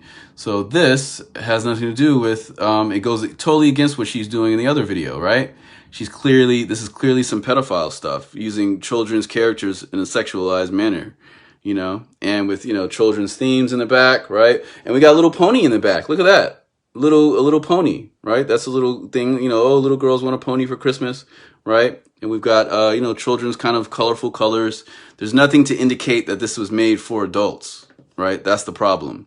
That they're making child targeted porn, and preteen and children, right? Because, little kids can get into this. Little kids have probably seen this, and they think it's funny and cool, right? All right, so now let's go a little bit farther back. So we're going to go to, this is the Parents Music Resource Center. So this is why in the 80s, they started to put the parental advisory stuff, because parents started coming together. But now that people don't use CDs anymore, and people don't use records anymore, all this stuff it doesn't even matter anymore, because kids are able to bypass all that, because the YouTube method of verifying age isn't that sophisticated yet. But in the future, like I was saying before, after lawsuits and after people like me and others are coming at these labels, we're going to make it, much more difficult for children to be able to happen, is that there has to be higher levels, updated technology as far as firewalls and things like that. Because even now, people expect parents to be able to block all this information from their children. But if you have gigabytes and terabytes of information of pornography and Porno-Rap and debauchery rap and gangster, Bloods and Crips, grooming children into gang life, and grooming girls into, selling their pee or whatever, all that stuff. Parents can't block that, and we need firewalls. So to programmers out there, if there's any programmers that can try to help the Black community, we need more firewalls that can be distributed to Black parents for free that can help them block a lot of stuff in their children's life, because we don't have that now, because the people that generally control the firewall technology are European Americans, and they don't, they're doing their own thing, right? Their women are being exploited. And my friend Kanene, she was saying that the last time she remembers Caucasian women being exploited was Girls Gone Wild, which is real. Like, and that was like maybe 2005. They still had those infomercials on. And, but that was like a late night infomercial. It wasn't prime time, So there is no equivalent. There is no equivalent to Black women exploitation, to all the people that are like, oh, stop policing Black women's bodies, this and that. All of y'all are off, because it's not policing Black women's bodies. It's just saying, hey, Black women are being puppeteered by Caucasian-owned labels, right? All these labels are owned by Caucasian people, right? All right, so let's flip back around.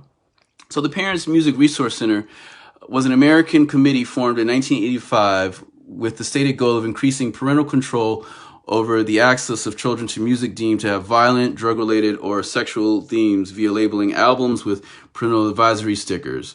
The committee was founded by 4 women known as the Washington Wives, a reference to their husbands' connection with government in the Washington, D.C. era. The women who founded PMRC are Tipper Gore, wife of Senator, later Presidential Al Gore, Susan Baker, wife of Treasury Secretary James Baker, Pam Hauer, wife of Washington realtor Raymond Hauer, and Sally Nevius, wife of former Washington Council Chairman John Nevius. The PMRC eventually grew to include 22 participants before shutting down in the mid to late 1990s, right? So at that time, they were coming at Prince and Judas Priest and things like that. But the thing is like this, if you actually listen to all these songs back in the day, everything was really, really mild compared to now, right? Because a lot of these things were just illusions, like thematic illusions, like, they weren't being explicit. They weren't saying exactly what they were doing. It was more of like, they were alluding to all these different concepts that they felt were vile or offensive to children, right? So but now if you took the lyrics today, everything is 100 times more explicit as far as Black culture rap, right? It's 1,000,000 times more explicit what's on the radio. It's nothing like in the 80s when it was just like people alluding to certain things, because at this point they were just talking about people alluding to certain things, like people saying Stairway to Heaven and suicide or whatever, like all that stuff is like, can be interpreted in different ways, but all the modern stuff can't be interpreted in different ways. It's very clear. Like we got the lyrics right here. I got a stank ass walk and a reckless ass mouth, and my ish so tight when I F my P talk. I don't even say what up. I just tell him what I want. That's what's happening now. It's like when he say F me, I tell him F me good. So this is clearly porn rap. They weren't doing this in the 80s. If that parents group had heard this in the 80s, they clearly wouldn't have disbanded, because people felt back in the day that they were kind of tripping. Like, okay, you guys are tripping. You guys are, looking at the music too hard, and you guys are being, you guys are kind of tripping. But when the 90s came in and rap got gangster, that's when they put the parental advisory stickers on. Right. All right. So let's go to the next one.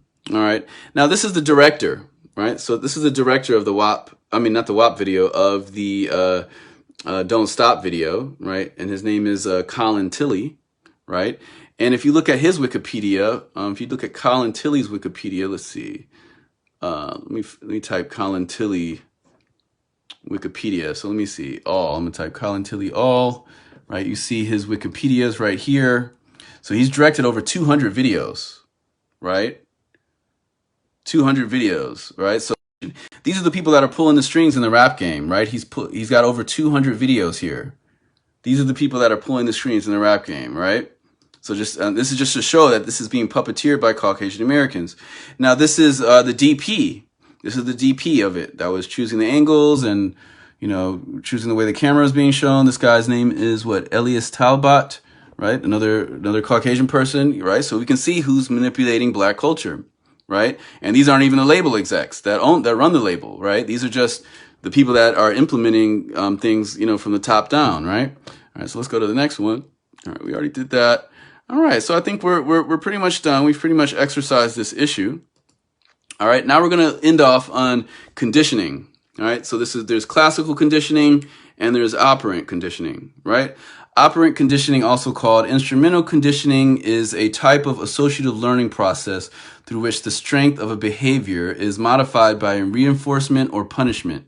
It is also a procedure that is used to bring about such learning. Although operant and classical conditioning both involve behaviors controlled by environmental stimuli, they differ in nature in that operant conditioning stimuli presents when a behavior that is rewarded or punished controls the behavior.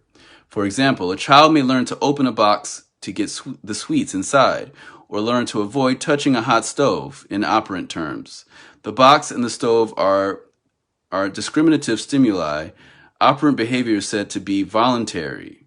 The responses, so this is the same as, you know, a kid clicking on YouTube or, you know, finding that video with Meg on all fours. It's like, ooh, you know, it's like finding a box of candy, right? So they're conditioning black children to become gangsters. They're conditioning black children to be hypersexualized. And anybody in the black community will know that you might have, you know, a black person that comes from a wealthy family and they'll front like they're a gangster. And they'll try to front and you know, because you don't see that happening much in the Caucasian community, the Asian community, the Spanish-speaking diaspora. You know, you don't see people, you know, somebody that's from an affluent family being like, oh yeah, I'm a thug, you know. But in the black community, you see that somebody could be at a private school.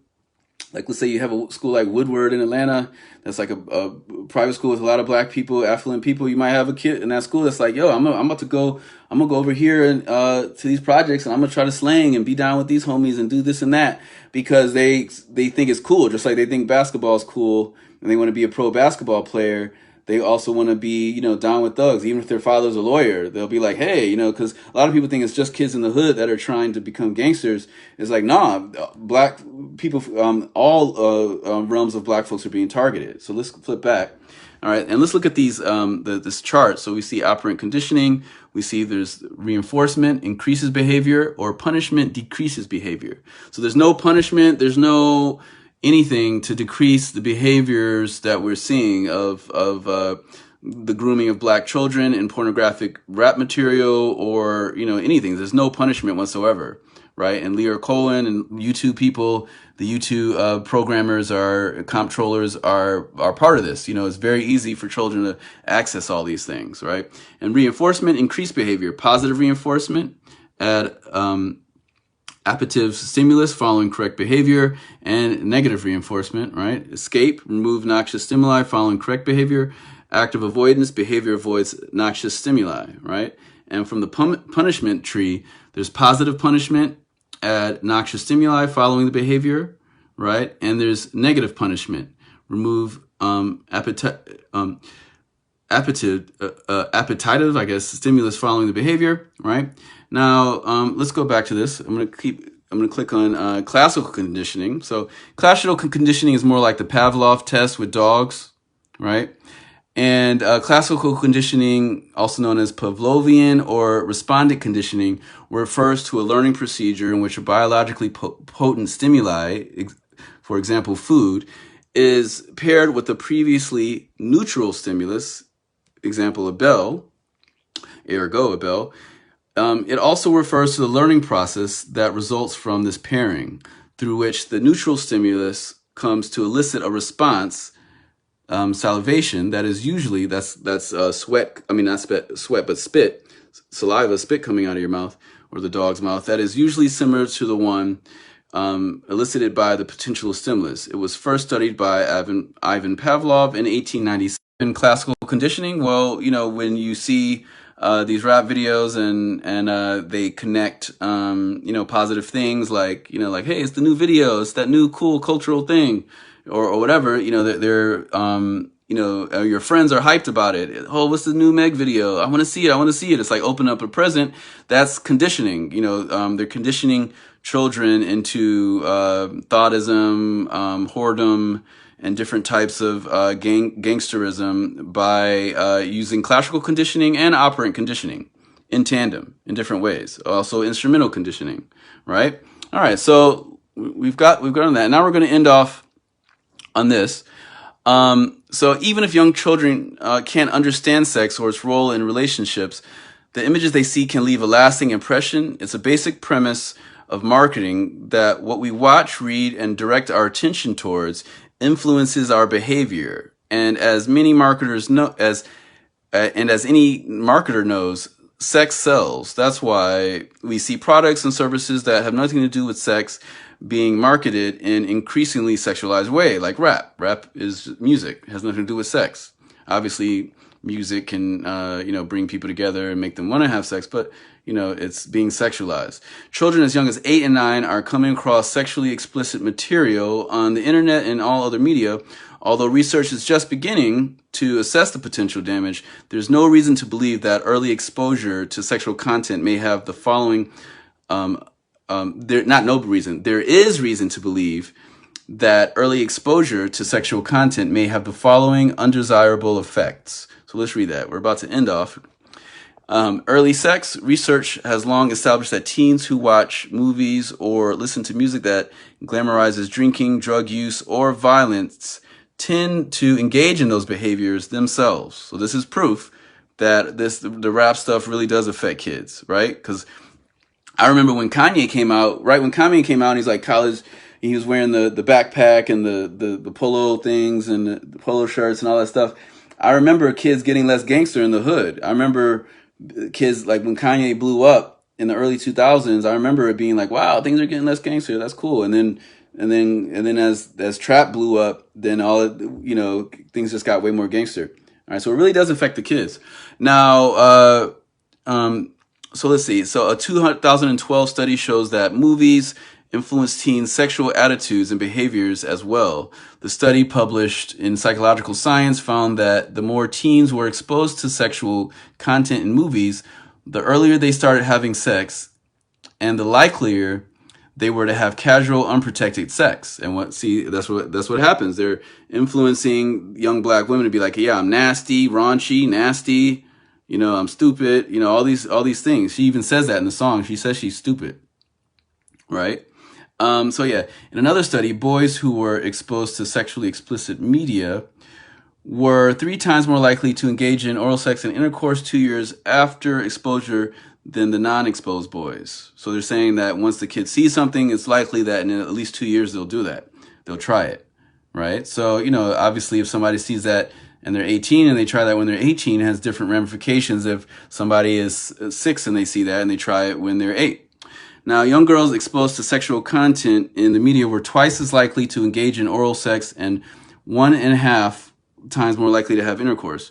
Research also shows that teens who listen to music with degrading sexual references were more likely to have sex than those who had less exposure. Why are teens more likely to have? Well, I don't want to focus on teens. I'm really focusing on the children more so. All right. Now there's a thing here. Let me go to this right here. Let me see if I can. There's somewhere where let's see. Let's look at this. Bitch right now, bro, I'll blow you shit, nigga. I'll bust your. Call that bitch right now, bro, I'll blow you shit, nigga. I'll bust your. Right. So that's Sukihana. Now I have another Sukihana thing here somewhere where she's saying that she's mentally ill, and she was in the slower classes when she was in school. So let me see if I can find where that is. Let's see, not that. So we're ending off all this stuff. We're wrapping this up, right? We see Nikki's silicone butt and her original one, right? So black women are suffering. So this is white supremacy dysmorphia, right? All right, and we're going back here. So we're just rehashing all these things. Now let me see if I can find. So we got that one. We're gonna close these down. So we're closing everything up. So let's see if I can find where she's talking about let's see. So yeah, I'm going to talk about grooming lastly. In a process known as grooming, a sexual predator first identifies and gains access to a child by any means necessary. After identifying the victim, the predator then sets out to gain the child's trust, break down defenses, and convince the child to engage in a desired sex act. So that's what, you know, this the music is doing, is grooming people and opening the children up to predators. You know, so they see what's on the video and they might try to, you know, engage in whatever acts they see with some predators, you know. All right. And and Dr. Cassandra Wanzo says, Dr. Francis Cress Welsing said, we were the only culture that allows our women to be called hoes. Exactly right. And Francis Welsing was also noting the fact that it's popular in black culture to be like, I'm about to go to the crib, right? That's like where babies live, right? Or like, it's like, hey, mama, like in the 70s, black men would be like, say mama, or even in Spanish cultures, like mommy, papi, you know, all these kind of infantile things, like, you know, a minor or a minority is a child, right? And there's all these like infantile, you know, neurolinguistic programming type of, you know, behaviors, right? Okay, so now let's go to the next. So it also normalizes sexual harm, like I was saying before, like when Cardi's like, I want to gag, I want to choke, you know, and the new Sukihana video where she's actually, you know, giving head for 15 minutes and vomits and swallows it. And, you know, kids are seeing that because they all want to see what Sukihana did, right? And this is, you know, before we were talking about Alice in Wonderland. Is it a children's thing or is it not? When you type Alice in Wonderland on Google, the only thing that comes up is children. No, you know, adult interpretations of this are really coming up. Because people will say, oh, it's not a children's book, so she can cover it in her video. But, you know, obviously her video is using a children's theme and a children's character, right? She was dressed up as this actual cat with her ass out, right? And we just see, you know, and people call that, you can also say that she's being like a furry, you know, and a lot of exploitative anime culture. All right. And lastly, this is to present an example that sex rap can be used in a non-child grooming way. So this is a album by Kool Keith, an amazing lyricist, and it's a sexual album, but, you know, there's no child motifs on here, right? We got a motel. Children don't go to motels. Children, you know, don't do these things, right? And this album is an adult album, right? And it's clearly not drawing or attracting children in any way. That's what needs to be illegal. What needs to be illegal is, just like Joe Camel, what needs to be illegal is attracting children with sexual things or hyper gangster things. So I'm going to type in Joe Camel really quick. I've spoken about him in other lectures. Joe Camel. I'm going to type Joe Camel. And I'm going to read this really quick. So this is Joe Camel to the people that don't know, right? For us older people, we know all about Joe Camel. Joe Camel, officially Old Joe, was the advertising mascot for Camel cigarettes from late 1987 to July 12, 1997, appearing in magazine advertisements, billboards, and other print media. The U.S. marketing team of R.J.R. Reynolds, looking for an idea to promote Camel's 75th anniversary, rediscovered Joe's in the company's archives from the late 1980s. So Joe, let's go to the controversy. All right. So in 1991, the Journal of American Medical Association published a study showing that by age 6, as many children could correctly respond that Joe Camel was associated with cigarettes as could respond that the Disney Channel logo was associated with Mickey Mouse. So the same thing. If you got a bunch of children and you put them on the stand and you ask them about WAP, or you ask, like I was saying before, if you ask children about WAP, or you ask them about any of the lyrics out there, like the song Coco from years ago, like Coco, right? You know, are they talking about chocolate cocoa, or are they talking about, you know, crack cocaine? A lot of kids know what they're talking about. Kids, you know, there's 7-year-olds that know what WAP means. And if a 7-year-old knows what WAP means, that's a form of molestation. Now there's people that would argue that, like, oh, wet ass pussy, that's natural part of life. Cream is just like an erection. It's like, yeah, that's a natural part of life. But, you know, it's used, one could say porno is a natural part of life, which it is. Sex is a natural part of life, but we don't show it to children. Just because it's a natural part of life, we don't show certain things to children at a certain age because of the way that their mind is developing and because of a higher power, right? We're not animals, right? We don't eat our children, right? and we don't, you know, molest our children. You know, that's animalistic. All right, so now I'm going to go back to this. So Mickey Mouse, and alleged that Joe Camel campaign was targeting children. So so they were able to prove that Joe Camel was targeting children, and they were able to take Joe Camel down. That's why, as you know, rap parents and rap listeners in the future, we will be able to take down children targeted porn and gangster rap targeting children, right, and teens. Despite RJ&R's contention that the campaign had been researched only among adults and was directed only at smokers of other brands, at the time it was also estimated that 32% of all cigarettes sold illegally to underage buyers were Camels. So they had a third of the market of all children smokers, right? In 1991, Janet Mangini, a San Francisco-based attorney, brought a suit against RJR Reynolds, challenging the company for targeting minors with its Joe Camel advertising. Only, Joe Camel advertising campaign. In her complaint, Mangini alleged that the teenage smokers accounted for for $476 million of Camel cigarette sales in 1992. When the Joe Camel advertisements started in 1998, the figure was only 6 million, implicitly suggesting advertisements have harmed a great many teenagers by luring them into extended use of and addiction to tobacco products. RJR Reynolds had denied Joe Camel was intended to be directed at children. The company maintains that Joe Camel's target audience was 25 to 49-year-olds. So that's what the record labels are doing. Like, hey, you know, the parents should be the ones to filter all this. But obviously, parents can't filter everything, you know, when the whole society is pushing it, when there's millions of dollars behind it. So there's millions of dollars behind Meg.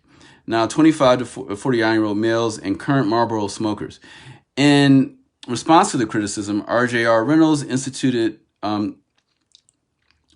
Clear the Air on Smoking, a campaign of full-page magazine advertisements consisting entirely of text, typically set in large type, denying those charges and declaring that smoking is an adult custom. Just like people say now, like, hey, you know, this sex rap is for adults, and, you know, it's bad parents that are letting their kids hear it. But it's, you know, the parents can't be monitoring it 24/7, you know, because it's coming at all angles. Now, all right, so yeah, you know, that's pretty much what that is. Now, I really want to find this thing. I'm gonna end on this. I'm gonna end on Sukihana. I'm gonna play a little bit more of this video. But while I'm playing this video, I'm gonna search Sukihana.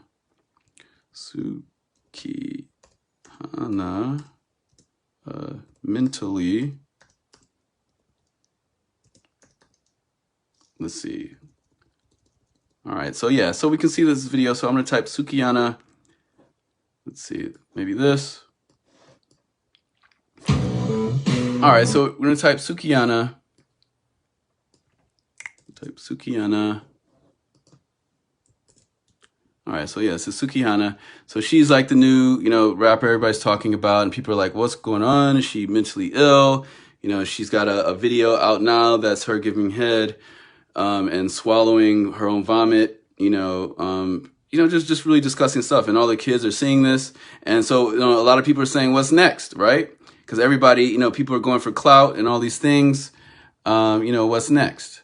And I can't find the video of it now, but I found a video of her saying that she was, you know, when she was in school, they had her in the mentally challenged class.